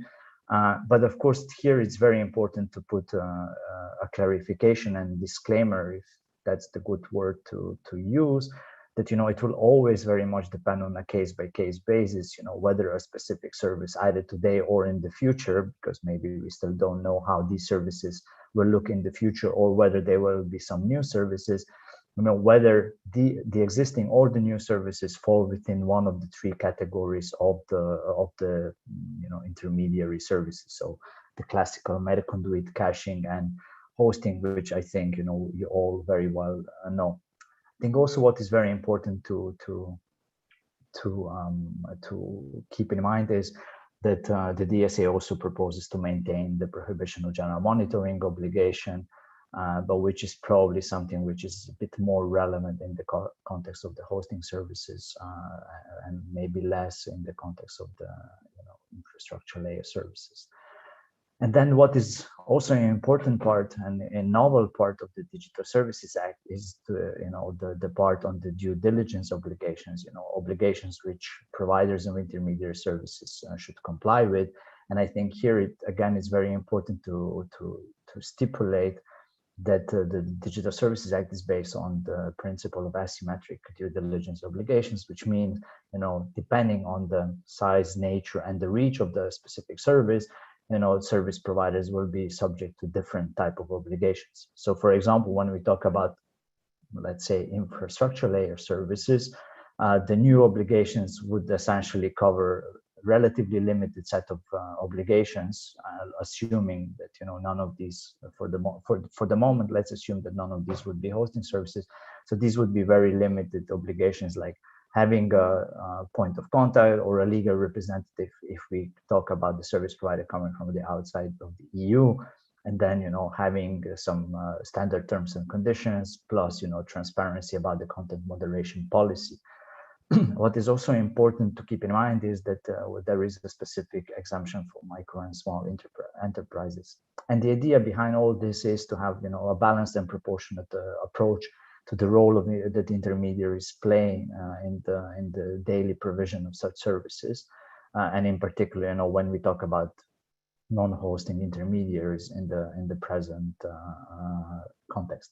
I mean, all this is based on vast evidence collection, including the study that Sebastian was referring to and which was prepared for the Commission.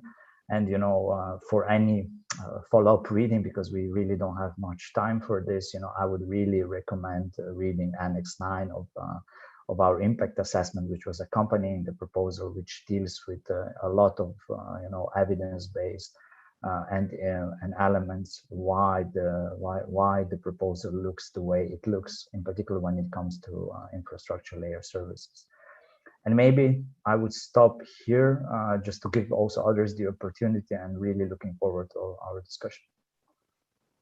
Thank you very much, Dennis. And I'm sure we get back to you with lots of questions and comments, but thank you so much for that first introduction and the very concrete way the DSA puts forward.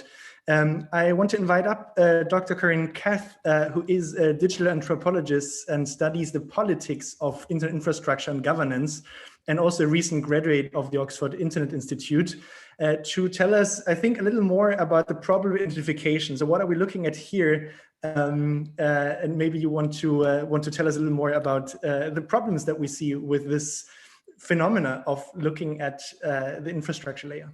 Corinne. Thank you so much, Sebastian, and thanks so much for the invitation to be here today. As mentioned, I am an anthropologist who studies the politics of infrastructure, which essentially means that I look at how organizations and companies that operate at the internet's infrastructure level engage in political gatekeeping, including in what today we're calling content moderation, through their day-to-day operational work. And so in the past, I've written about, for example, Cloudflare's decision to take down messaging board 8chan in the wake of the El Paso shooting in the US. I've also considered Amazon's suspension of services to right-wing media outlet Parler earlier this year after the storming of the US Capitol. And I think there's two things we see in both of these cases. Namely, that internet infrastructure companies intervene in political debates by deciding to rescind their services to online platforms. Now, this isn't necessarily a new phenomenon. Academics like Laura Denardis have essentially showed how this is a thing that's been going on for at least a decade, if not longer. But it almost seems like it's becoming, if not more frequent, then definitely more visible to policy debates, which is a great thing. But that does also bring me to one of the guiding questions for today's session, which is, what are the issues around content moderation at the infrastructure level? And for me, one of the big things I see within these decisions is that they often, at least from the outside, seem to be happening quite ad hoc and at the whims of CEOs of these infrastructure companies. And I wrote a piece about this last year for the Brookings Institute together with Suzanne van Geuns, in which we dubbed these decisions as coming from the internet's reluctant sheriffs, by which we mean that for the most part, internet infrastructure companies are naturally hesitant to position themselves as explicit political players. But when they do intervene, they often tend to do so without a strong policy framework around how they make these decisions, and also with limited sort of follow-ups in terms of accountability measures afterwards. So I think one of the issues that I would like to focus on, and that I think is important for this debate, is given that political gatekeeping and content moderation will continue to happen at the infrastructure level, there is a real need to make sure that its main players have a much more mature and robust framework around how to respond to those kind of situations. And these frameworks need to be publicly available so that researchers like myself, but also policymakers and others can actually scrutinize them as we do with platforms. And also because that creates a certain level of predictability and accountability, both towards the consumers of these infrastructure companies, but also to the internet users at large. Thank you so much for your interventions, Corinne. And I took some interesting notes that I will send back then maybe as questions also to Dennis, onto you, whether the framework contains these safeguards and the policy framework that you kind of identify is lacking. I would invite over Fred Langford, who is online technology principal at Ofcom, and he has 2 decades of experience with internet architecture, online technologies, and the content moderation landscape at large. He also served previously as the deputy CEO/CTO of the Internet Watch Foundation prior to joining Ofcom. And I think can provide us maybe an interesting insight on where are we at and what is needed in terms of governing content moderation by infrastructure actors. Thank you very much, Sebastian. And as Dennis said, I'm having occasional intermittent network issues, so I do apologise if I freeze occasionally.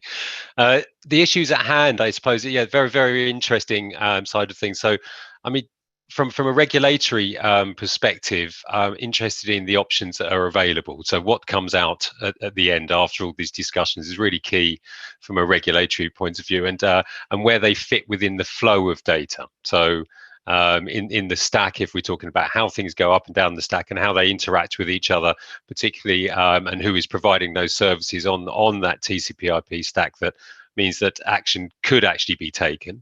I think we've already touched on jurisdictional issues. what happens for what are the expectations on providers of these sorts of services who are operating outside of the regulatory zone? What enforcement? So I'll use an example. There was recently something, a news article relating to a court judgment for Quad 9, who are based in Switzerland, and what was the implementation going to be for the copyright protection for Quad 9? What legal jurisdiction did that court have in making that decision? It's still open to challenge, I understand, but that is an interesting concept. But assuming the two points I've mentioned have already been addressed, there are other considerations and how effective are the approaches in the first place. Is it going to provide a universal expectation of stopping access to the sort of content that people don't want to see?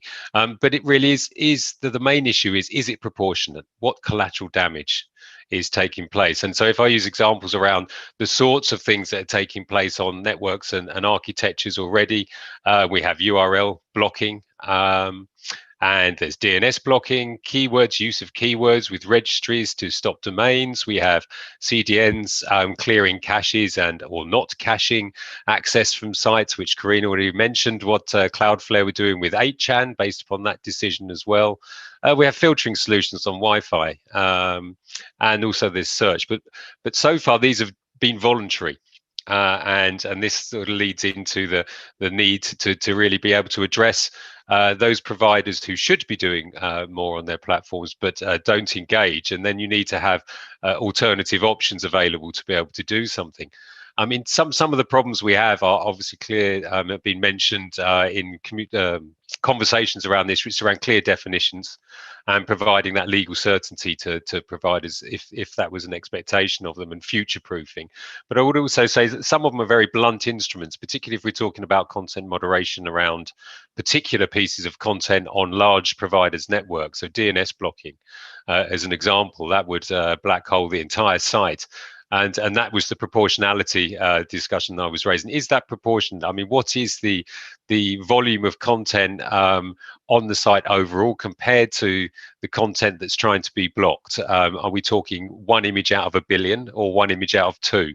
And the proportionality is very, very important here. Where also, who's going to see this sort of content? Who are you trying to protect by stopping people seeing this content? So there's lots and lots of considerations, which makes our job interesting. That's why we do it. And I think that I'm really looking forward to this debate and conversation to find out more. Thank you so much, Fred, for your intervention and the interesting thoughts. And this issue of the blunt instrument that intervening at the infrastructure layer might be. I would invite next up one of those representatives of those actors, Polina Malaya. She's the policy advisor at the Council of the European National Top-Level Domain Registry Center, where she's leading their policy work and liaising with the governments, institutions, other organizations in the internet ecosystem. And maybe, Polina, you want to address kind of how you see your industry in context of the DSA, and maybe also what Corinne mentioned, this policy framework. Is that something you're looking for, and is that something that you're finding now? Polina, the floor is yours. Thank you, Sebastian, and I hope you're all hearing me well and seeing me all right as well.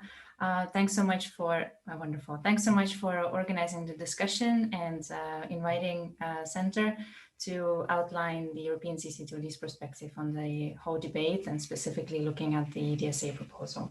So as we heard earlier, and as mentioned by Dennis, the DSA is essentially an update of the e-commerce directive. And in 2000, when the e-commerce directive was put in place, the DNS service providers and domain name registries were not considered to be intermediary service providers, as the definitions of intermediaries enshrined in the e-commerce directive, such as mere conduit, caching, and hosting service providers, simply do not reflect the technical function of DNS. So specifically, if we talk about domain name registries, they do not provide access to communication networks, do not store nor transmit any content through their managed infrastructure, as suggested by the definitions in the e-commerce directive.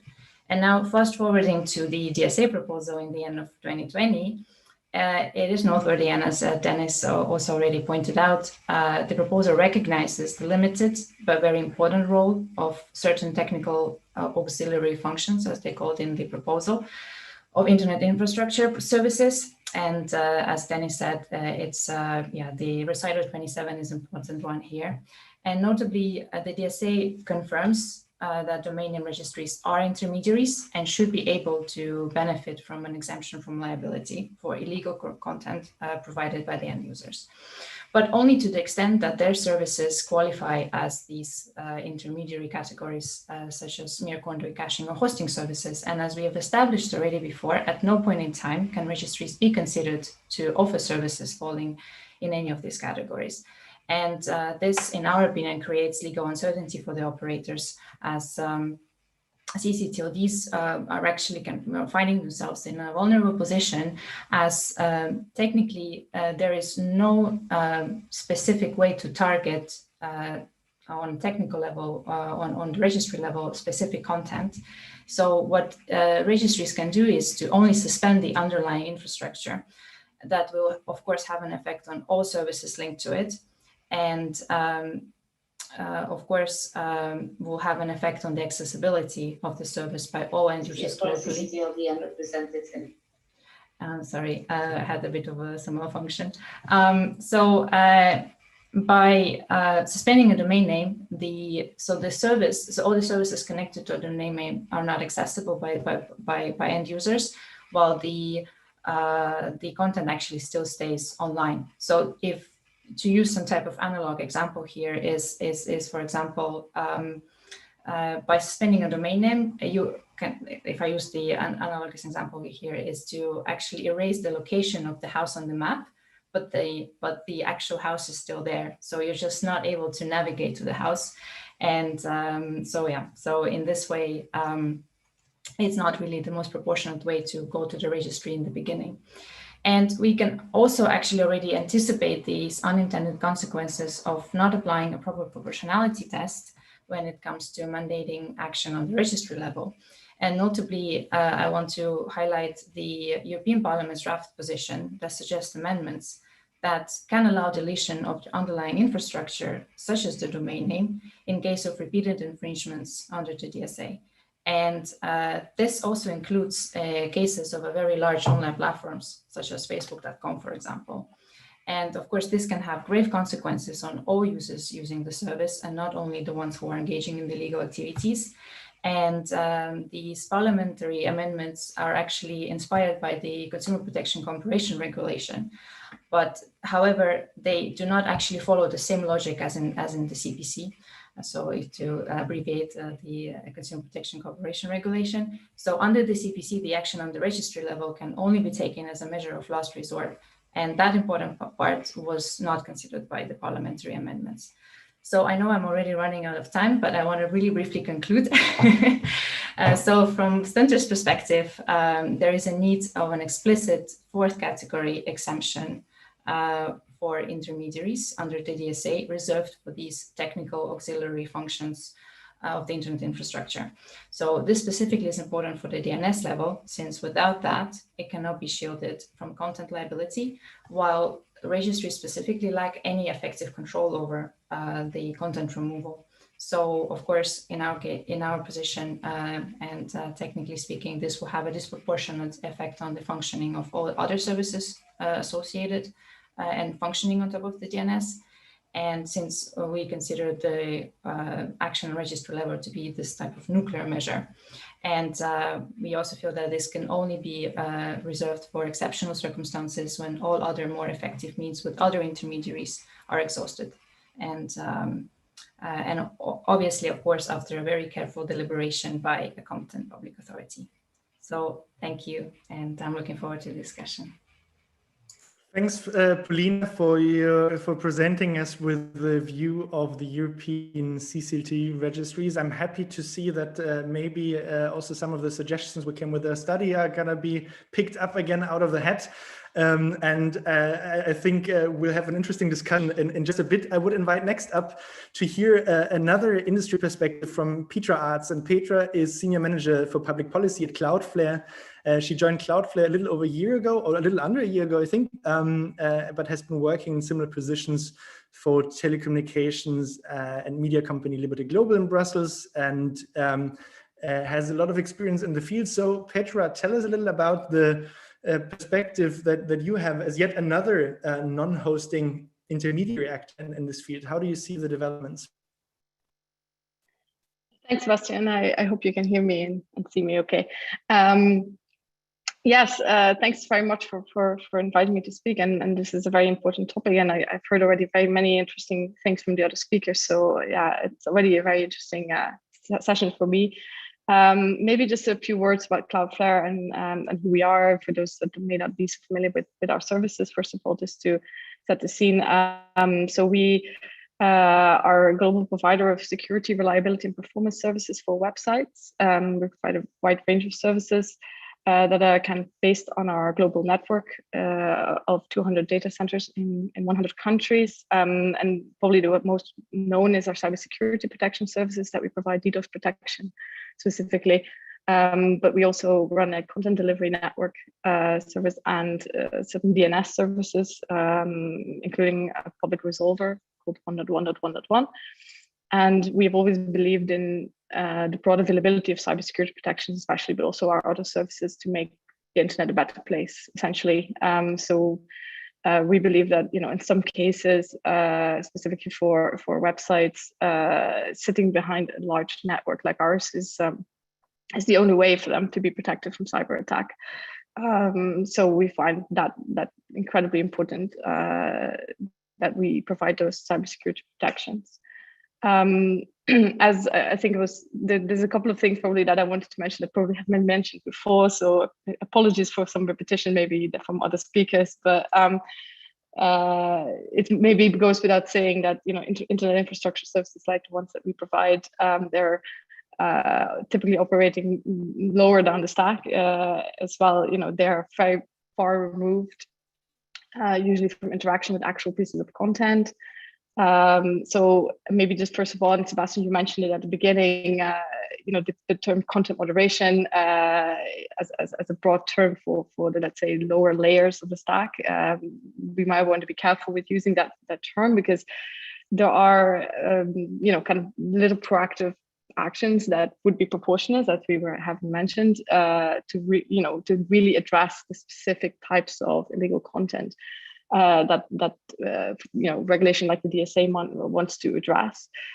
From our perspective, what we can do for services that cannot see or modify, for that matter, the specific content, we have very limited responses to that content. Clearing cache is one of them, as Fred was also mentioning. Limiting public access to a website, as also has been mentioned at the DNS level. Or terminating services of particular users. That's kind of the options that we have, at that level. But they do not remove content from the internet, and this is important, I think, in the context of the DSA as well. The proportionality of it, the caching is, clearing cache, for example, is a temporary solution. It doesn't remove content, but it temporarily kind of slows down the access to the content. I would say limiting access at the DNS level is a very overbroad reaction, a very blunt instrument, as we have noted before. And in our case, terminating a customer or a user, it opens up websites to cyber attack, which is also not something that I think would want to cause necessarily. So as Paulina also was saying, I think from our perspective, the measures that, for example, are described in the DSA, they should be targeted primarily at, those that can actually take the proportional action first. So infrastructure services should come in only as a very last resort, when all other options are exhausted, and when the more appropriate players higher up in the stack have been able to take action. Maybe specifically on the DSA as a last remark, as Dennis was outlining, there have been a number of additions, let's say, and additional clarification, especially in recitals regarding infrastructure intermediaries. in recital 27, which there's some helpful clarifications about liability in there, and I think particularly some of the recitals that the Commission has proposed around disproportionality, so the staggered approach, let's say, not only towards the different categories of the liability regime, but also, to kind of to outline that, this hierarchy of going first to those that can take the best, most appropriate, most effective action is extremely important to reaffirm, I would say. And then the last point on transparency, we believe that it's a very important element to make sure that decisions about the provision of digital services are transparent, just generally. And we have to not only do companies, in our view, need to be more transparent about any actions they might take voluntarily. We also need to be able to be transparent about any orders or any requests or any kind of mandated action that we may need to take, for example, from courts or competent authorities. This is obviously the case in the DSA, but also in the Common Directive. And at the moment, there has been not a lot of push for more transparency for judicial decisions, for example, which we think is very important because they're such a blunt instrument, which potentially affects a lot of users in any given country at the moment, or more broadly with the DSA, depending on how that will work out with the regulation. It could have an impact on freedom of expression and raise fundamental rights questions. So we would want to be more as transparent as possible if we would be able to be mandated to take action.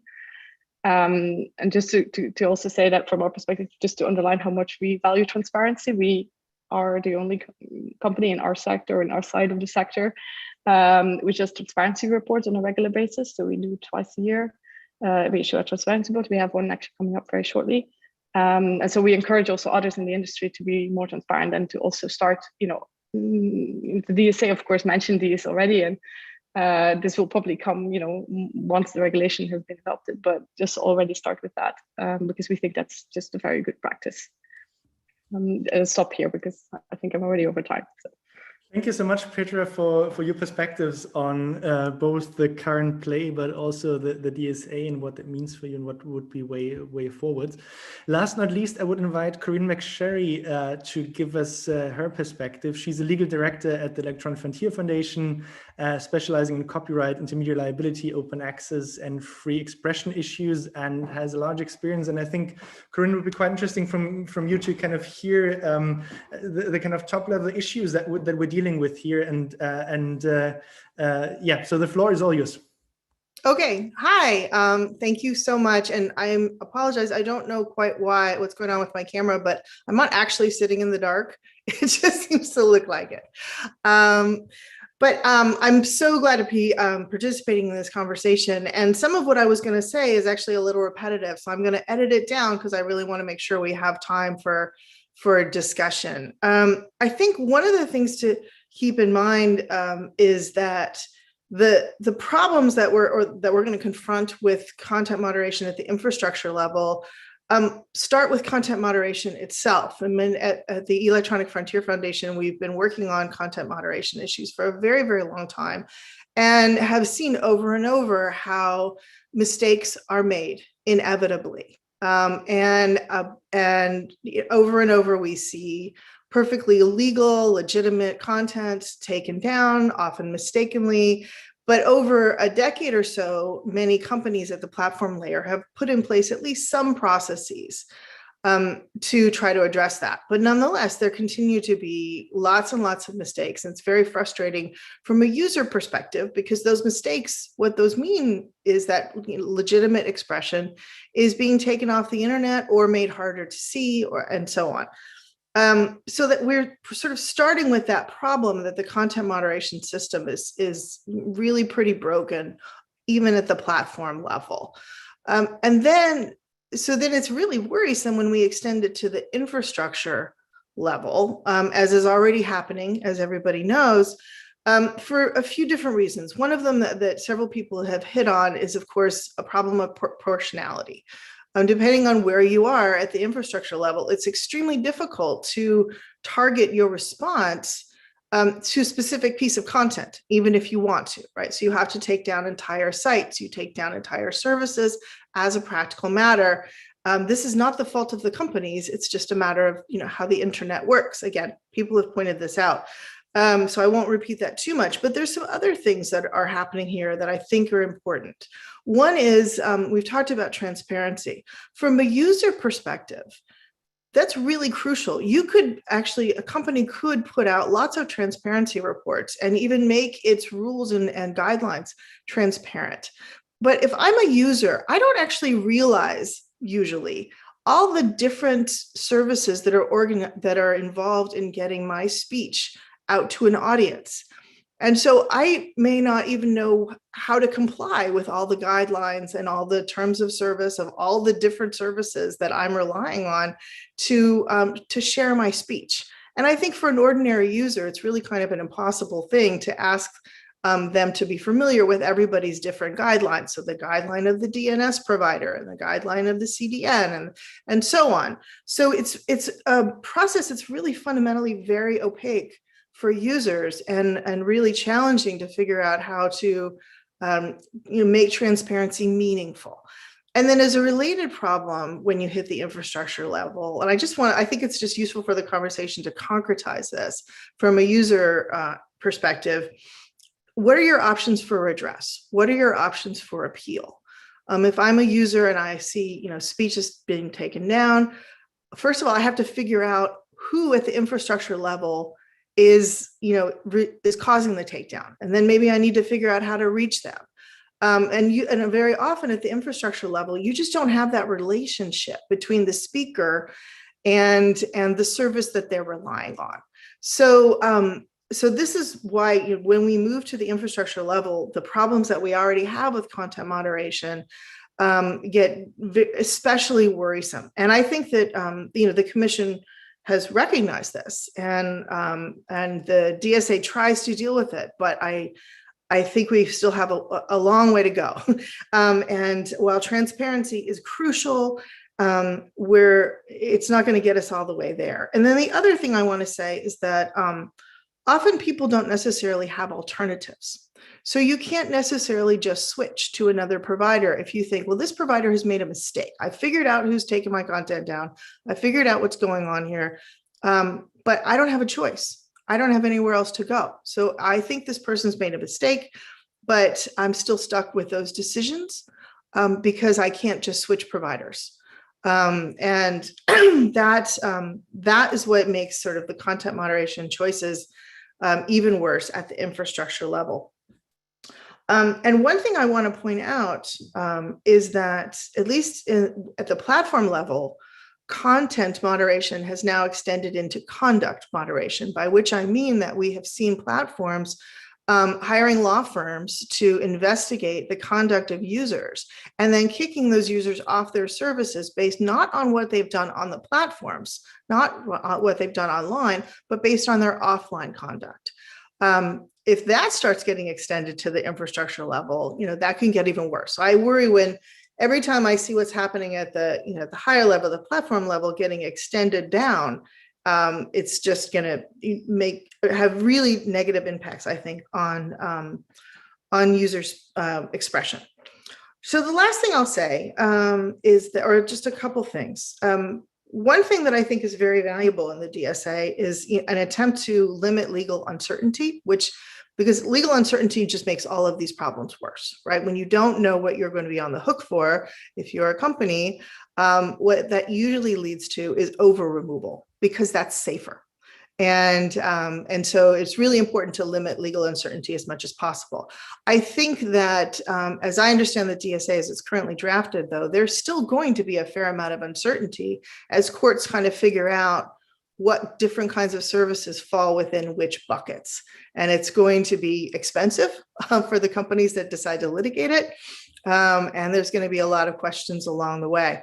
Then finally, EFF has been involved in the discussions around the DSA in a bunch of different ways.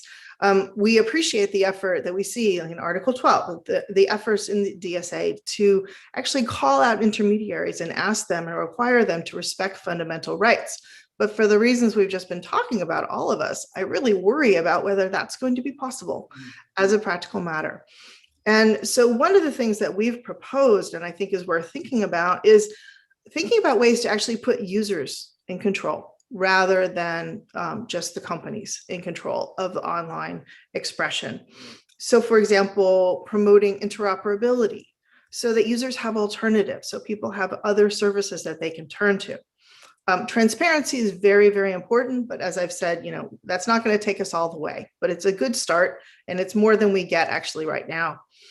And then also actually encouraging companies to invest in tools that actually put users in control of the content that they see online, rather than relying on intermediaries to make all of those decisions, which are often going to be difficult because expression is contextual, and you can't always figure out from the point of view of an intermediary, especially someone down on the stack, whether the content's legal, whether it's offensive, and so on. You don't have the context to be able to make those decisions. So we'd love to see more efforts to actually focus on empowering users who do have the context and are better positioned to make those kinds of decisions. And I will close there.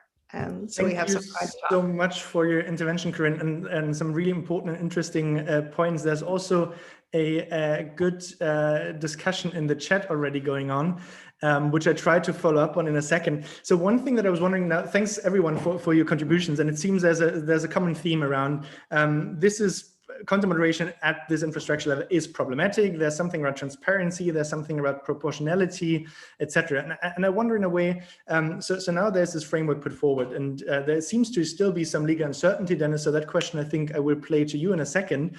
The second point that I also want to raise is voluntary moderation. Now, the DSA also says, dear intermediary services, your liability exemption won't be lost if you try to do something good, which is great. But I wonder, I mean, in this sphere of voluntary moderation, shouldn't then the same principles apply that I think both Corinne's actually touched upon, and also Paulina and Petra and Fred to some extent, shouldn't those then apply to those voluntary measures as well, irrespective of whether it's a platform taking those content moderation decisions or an infrastructure service provider in terms of transparency, redress mechanisms, and appeal, etc. But Dennis, maybe first playing back to you. So what are your thoughts on the question of that? Sorry. So first thing, I think we are all in agreement, as you yourself said, that the question of transparency, and legal certainty is something which I think here. So transparency in terms of reporting obligations and legal certainty, something which is very important here. And this is what we try to come up with, so for the providers of intermediary service to transparently present when they are taking certain decisions. And we try to break down by different means of how these decisions are taken, because I mean, I hear when somebody's saying, well, it's a decision based on terms and conditions, and very often indeed what we have observed in our preparatory work is that those decisions are taken with no clear indication on what basis, with what consequences. And this is what now the DSA is trying to tackle, to say, look, when you're taking these decisions, that has to be transparently presented, and not only at the time of decision making, but already potentially before. So if you as a service provider, you want to be able to have a chance to do this, you should tell that to a user before. And the classical example would be AWS, let's say taking down, or however you want to call Parler. I mean, it's essentially you want to be as a recipient of the service, you want to know that much in advance. I mean, certain ambiguity will stay, and I think we see from our work, both our work, but you as as an academic, and many people around this table will see. I mean, there are questions, and replies are very difficult, and as we always say, it will depend on a case-by-case basis, and even there you may have different solutions depending on who is looking at it, which is unfortunate because it will lead to legal uncertainty and fragmentation. But unfortunately, at this point in time, it's very difficult to prevent all that. I think we have the knowledge, we have the experience, but I think we are still lacking some of these things. And again, the services are developing so fast that it's very, very difficult, to pinpoint, at a given point in time, it's for sure this or it's for sure that. I mean, again, I'm just thinking about studies I have read and academic papers I have read. I mean, there is no, you can't find an agreement for one single service. So it's very difficult, I'm not saying, we shouldn't be trying, but I mean, what I'm saying, we have tried. And like you said, when it comes to voluntary measures, again, even in case of voluntary measures, we would want to know when these are employed and what are the consequences. What we wanted to provide with Article 6 is essentially legal certainty, that the mere fact that you are employing these voluntary measures does not mean, irrespective of which of the intermediary services you are providing, that you are automatically, outside the liability exemption. And I think, again, let's say what we try to address is the calls from the stakeholders, from the industry, to address some of these open questions. I mean, again, text is still improving, many people are contributing to it, and discussions like today again are also probably very helpful in that. Whether we will have a perfect text, that I'm not sure, but we can try our best. Thanks, Dennis. There was a question in the chat regarding kind of the view of the DSA and the e-commerce directive in terms of the network layers and CDNs and the DNS. Paulina and Petra, do you think the proposed model that is very functional oriented is kind of sufficiently clear on that, and is that the right model to work with? The question in the chat was talking about layers. I have mixed feelings, because if you think of network layers, CDNs will be on the content layer or not. Sometimes I doubt what distance a CDN is an infrastructure intermediary as opposed to a DNS operator. So Petra, maybe you want to just quickly react on your thoughts on kind of is the worldview the right worldview in the DSA? Thanks, Sebastian, and thanks for the question. I think we definitely think that there is still some merit in the categories as they were originally foreseen in the e-commerce directive, and that as Paulina mentioned, I think there is maybe some ambiguity about the DNS and like how it fits in the categories. But from a CDN perspective, the main functionality of a CDN is to cache. So for us, that is still a very relevant category to have, in the liability framework. I think, the main important thing for us from our perspective, because we provide so many different types of services and many of them are based, let's say, on the same core network that we have, and the functionalities are based on the same technology, if you will. I think the service-oriented approach is very good, rather than, let's say, a provider approach, because the provider can provide many different services, and then you get like a very modeled kind of situation that you're not sure whether you're covered. But the service by service, let's say, if you will, approach with a very clear legal framework, what that applies to the core functionality of what the service does, I think is very important from the DSA's perspective. Also was already important from the e-commerce directives point of view. So in that sense, I think from our perspective, I think one of the things that we have seen that we think could be further clarified in that respect is that when there is a service that we provide, and I think it was mentioned in the chat, there is often a service that provides a CDN, but also a reverse proxy cybersecurity protection service. That when there is a consideration of liability, for example, from an authority or a court, that there is consideration of what is the core functionality and what liability is attached to the different functionalities of the same service, and that they're not like put together and then you lose your liability protections because there is a different functionality that is also offered on the same network, for example, but CDN is the core service. So that is something that we have seen that could be considered a kind of bit of the modeling of the different layers that could be clarified maybe further. And as maybe others have said, and Dennis had just mentioned it, I think also for us the the lack of certainty, which the categorization of the different services in the recital 27 is of course also something that might not be helpful for further kind of legal certainty across Europe as well, because there will be obviously different national interpretations still, presumably on from different governments on how they would categorize services. So that is also something that where you can see maybe a little uncertainty happening.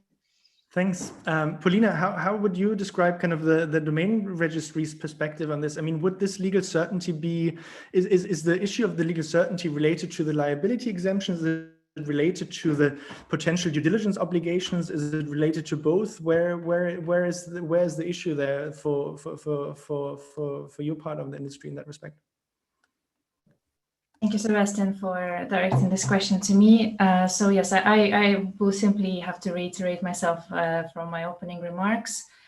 From our side, of course, the main issue is the unclarity on the liability exception. So there is some type of intention from the legislators to shield the domain name registries specifically from the liability for, let's say, so-called content moderation, and we use the air quotes for that. But in practice, it's just not what can work under the current definitions of these three categories that are simply just do not reflect the function, how DNS functions. And I know, for example, Sebastian, and from also your previous work, you've also argued that maybe potentially registries can be considered mere conduit. However, under some interpretation, but for us, it's very clear that unfortunately DNS can also now be equated with providing access to communication network. And so for these reasons, of course, while there are really great intention from the legislator and from the Commission's proposal specifically, but in practice, it will be left for national courts to decide case by case. And of course, this will definitely not improve the aimed harmonization and avoiding fragmentation of the legislation within the EU. And specifically on the due diligence obligations, actually we fully support because we also feel that transparency is very important, and the clarity of terms of service need to be ensured irrespective whether a service is intermediary or not. But something maybe I will very briefly touch upon the voluntary measures. Well, this is another one for registries, of course, meaning that, well, we're not even shielded from liability at the moment. So there is so the intention for the self-regulation and in order to be able to take voluntary measures for us is, of course, a bit even one step further away, because we don't even have a proper liability exception. So that's in a nutshell from my Thanks, side. Paulina. We only have 1.5 minutes left before we need to present the messages. And I still would love to hear two very brief thoughts. Fred, you mentioned jurisdictional issues, which I think are quite relevant in this context. Is the framework that the DSA is setting out, is that something that can help resolve those? Or is it kind of just shipping around some of the issues that you mentioned in your intervention? Well, I think I'll pick up on something that Dennis said earlier, actually, and I completely agree that there's not a one-size-fits-all, and I think that each case does have its merits. And to pull it back on the jurisdictional issues, it would depend on if the intention was to remove access to an entire site, then it may well be proportionate to take action. As far as the jurisdictional issues, I do think it's a struggle, and I think this is probably better place for lawyers and myself to answer. A lot of it comes back to the agreements in place between particular countries and how quickly people can actually take action, and there's historical issues around that, legal historical issues that I couldn't possibly comment on. But I would say the framework is I think, is a step forward. It's definitely trying to address those things. It's trying to take action. And I think, again, just to pick up on what Dennis is saying, it's to try and fix and stay future-proof with what's already what was there and what's coming, and it's making best endeavors, and not everything is going to be perfect. Thanks so much, Fred. And Corinne, Kath, I had raised this question before and then not addressed it to you, so I want to come with it again. So if you hear this conversation, you mentioned this issue of a lack of a strong policy framework and accountability measures. Do you think this is kind of, if we talk again in the next EuroDIG, is this issue resolved with the DSA?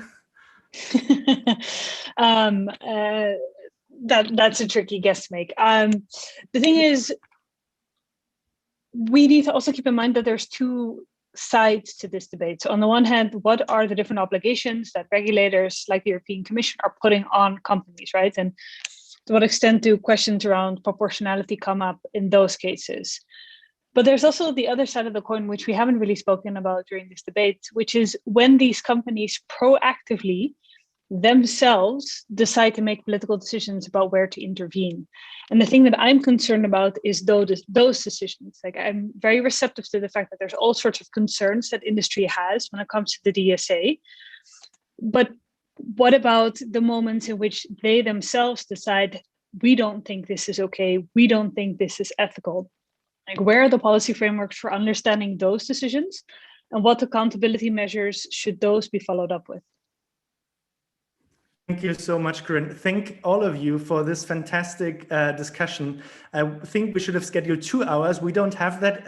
Without further ado, I would give the floor to Ilona Stadnik, who is now presenting the 3 to 5 key messages from this session. I hope you'll have a good follow-up following this discussion. Thank you so much. Thank you, Sebastian. Can you hear me well? Okay. So I was following your session, and I must confess that it's a bit sad because there is more questions than answers and solutions. So I tried to summarize it briefly in several points. Since I'm not sharing the presentation, could the presenter turn the next slide? Okay, thank you. So I will be reading it out. And if there is a rough consensus, we can leave it as it is, or we can do some minor revisions. So DSA is aimed at modernizing the rules and limiting digital uncertainty for addressing risk in digital space, including the key question of liability of service providers, including necessary technical auxiliary functions. Any objections? Okay, I don't hear any. Infrastructure intermediaries were in the legal shadow since 2000 e-commerce directive. Today, we face the necessity to define liability exemptions for them and elaborate explicit categorization. Any objections? Corrections?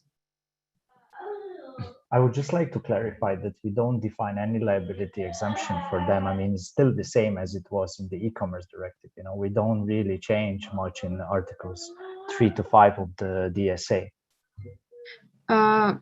Maybe I misheard something, but there was some kind of intention to clarify maybe these exemptions. Yeah, maybe it's more about the clarifications and rather than definitions. Just not to give the impression we are redefining the liability exemption regime, because we are not. Okay, let's go further. Recent cases show that infrastructure providers unwillingly do content moderation by suspending services for the platforms in ad hoc manner without any transparent policy.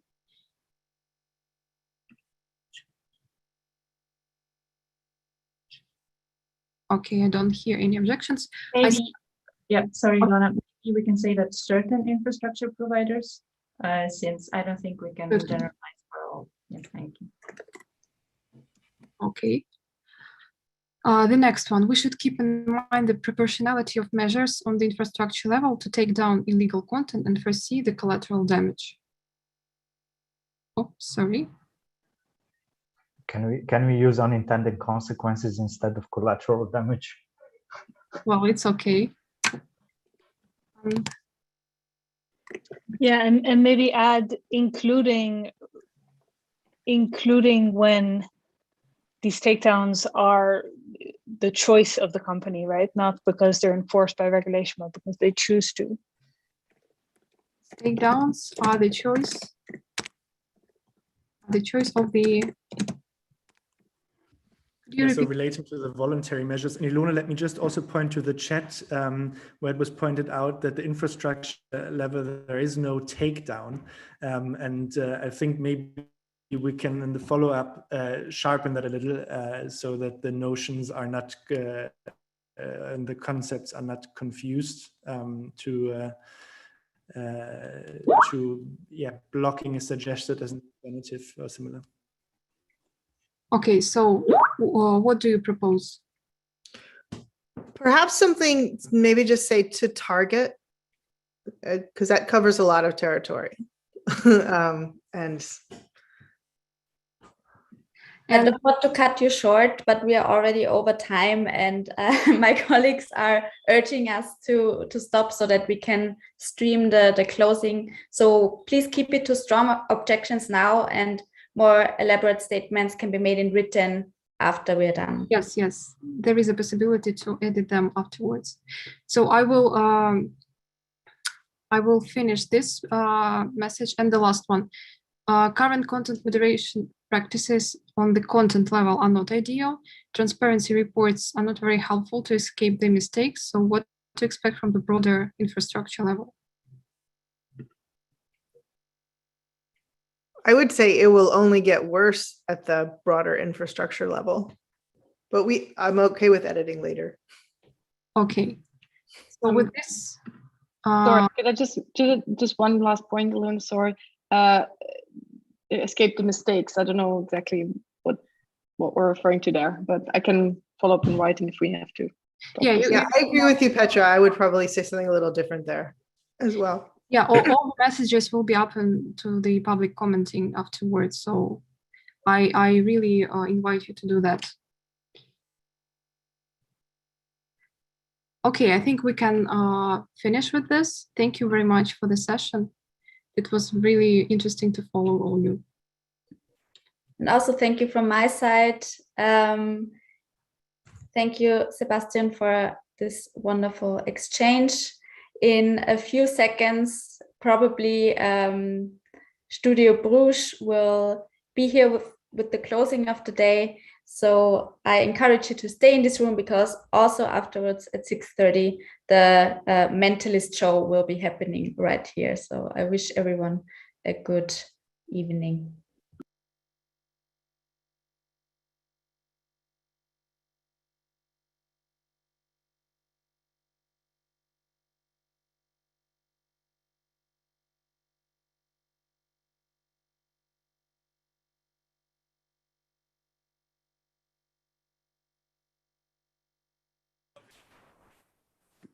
I think they can hear us. I think can you hear you? Us, hold on. Nadia, can you hear us? Yes, Sandra and Thomas, we can hear you. Okay, very good. Excellent. It's good to see you smiling. Well, it's been an excellent day, and it's very good to see you both. Same to all of you. Yes, I see there are still some participants in your room, so let's be quick and keep them. And Andriana from the Geneva Internet Platform, she will summarize the messages of the day in a very condensed form. And then we will do some housekeeping notes and hand over to the evening program. Andriana.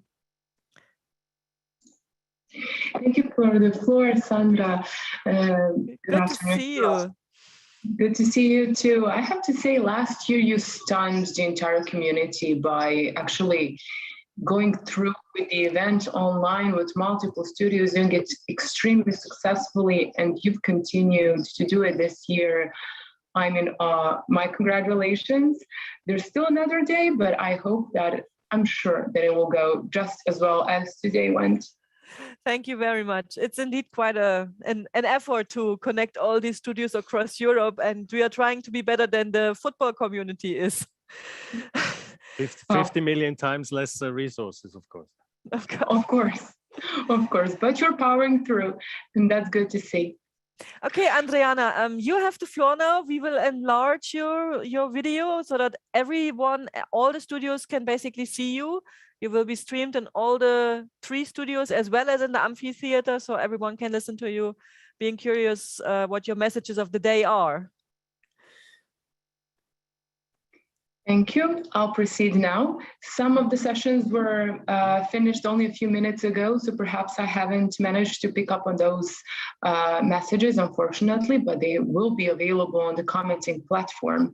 What we discussed today in access and literacy was mental well-being and digital addiction. And among the community's messages is that a holistic approach involving all stakeholders is needed to ensure that online products and platforms are designed and used in a way that promotes mental well-being. But still, there is a need for more research on digital addiction, and this is something that affects all of us every day. So this session was very interesting to follow. On the development of the IG ecosystem, we spoke about digital interdependence, and participants found agreement that specific and targeted regulation is necessary, but that too much emphasis on the EU's regulatory power is counterproductive. European values can be promoted through development of open and interdependent standards within and outside Europe. Still on the topic of development of the IG ecosystem, we spoke about regulating digital services and found agreement that the legislative process and enforcement of the digital services package should tackle specific issues, such as enhancing clarity of some obligations, of the geographical application of the package, and of content moderation provisions that could potentially have chilling effects.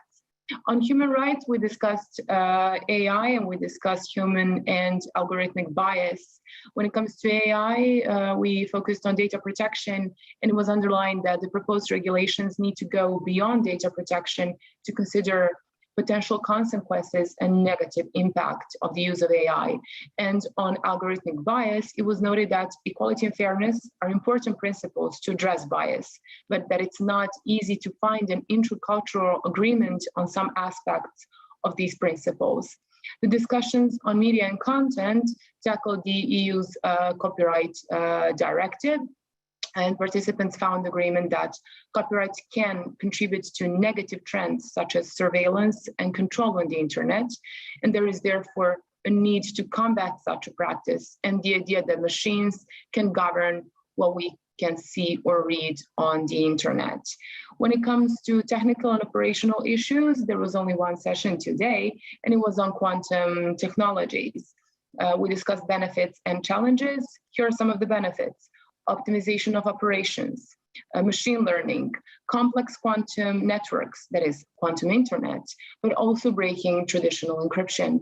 Yet there are social challenges such as geopolitical misuse, some sort of an arms race, endangering privacy due to the possibility to break traditional encryption, and disruptions of the job market. And finally, we come to the cross-cutting issues.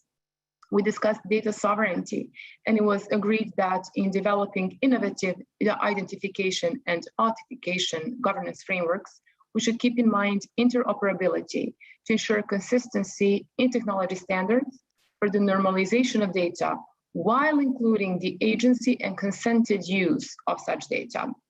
And then we spoke about encryption, and trust in encrypted communication can and will be undermined by simple access of authorities by encrypted messages.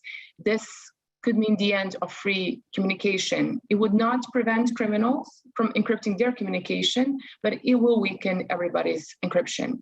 Solutions cannot be worse than the problem. Sandra, I would stop here. The messages will of course be available for commenting on the platform. More details will come from our lovely hosts, EuroDIG, and you will have the opportunity to edit, tweak, to give your comments, agree or disagree, but these are the messages that had rough consensus today. Back to you. Very much, Andriana. This was very precise and condensed.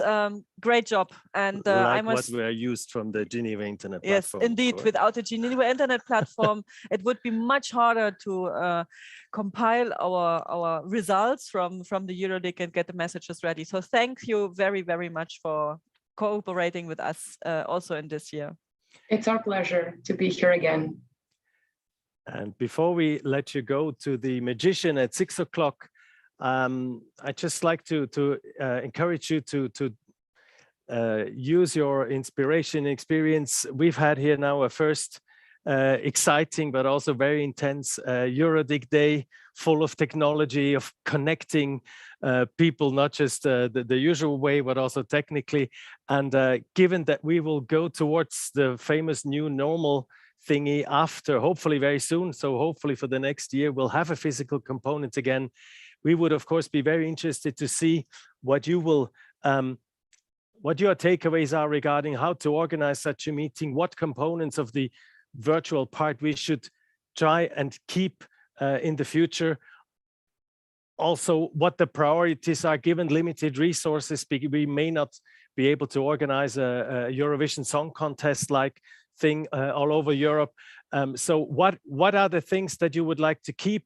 How do we manage to do this? So what are the experiences? What worked well? What worked less well this time? So please remember these things, write them down, send them to us, communicate it, also discuss it among yourselves. Happy very interested to hear your feedback. Thank you all. Yes, indeed. There's not much I could add at this page, but just to reiterate, we need your feedback. EuroDIG was always a place to experiment. We did quite some experiments this year, and we are really eager to hear how that worked for you and what could be kept and what not. Now, in 15 minutes, all the studios will close now. The Studio Belgrade, Studio Bruges, and Studio Trieste, they will close. But Amphitheatre will open. So everyone who did register and who is in Zoom should have the access details together, and you will be able to find your way to the gather room. If you don't find your way, you can click. Yeah, you can actually click on the dummy to the theater. Starts with AAA, dummy, Amphitheatre. And this, when you click on follow, you will directly automate it to this dummy and then take a seat there, click on X, join the Zoom. And believe me, without meeting the magician today, your life, or no, not without, by meeting the magician today, your life will change dramatically. And this is much more important than a soccer game tonight. That's what she says, of course. I had to set up a TV for him in the outside area so that he can watch. Of course. So watch both in parallel. Watch the magician and listen to the football game on the radio. So I really hope I will meet you in the theater soon here with us. We are waiting for you, and in 15 minutes we will meet the magician there, and I hope to see you as well. And otherwise, enjoy the evening and see you tomorrow and continue the discussion. Thank you. Bye-bye. See you at 6 o'clock sharp tomorrow morning. Okay. Bye-bye. Bye.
Thank you.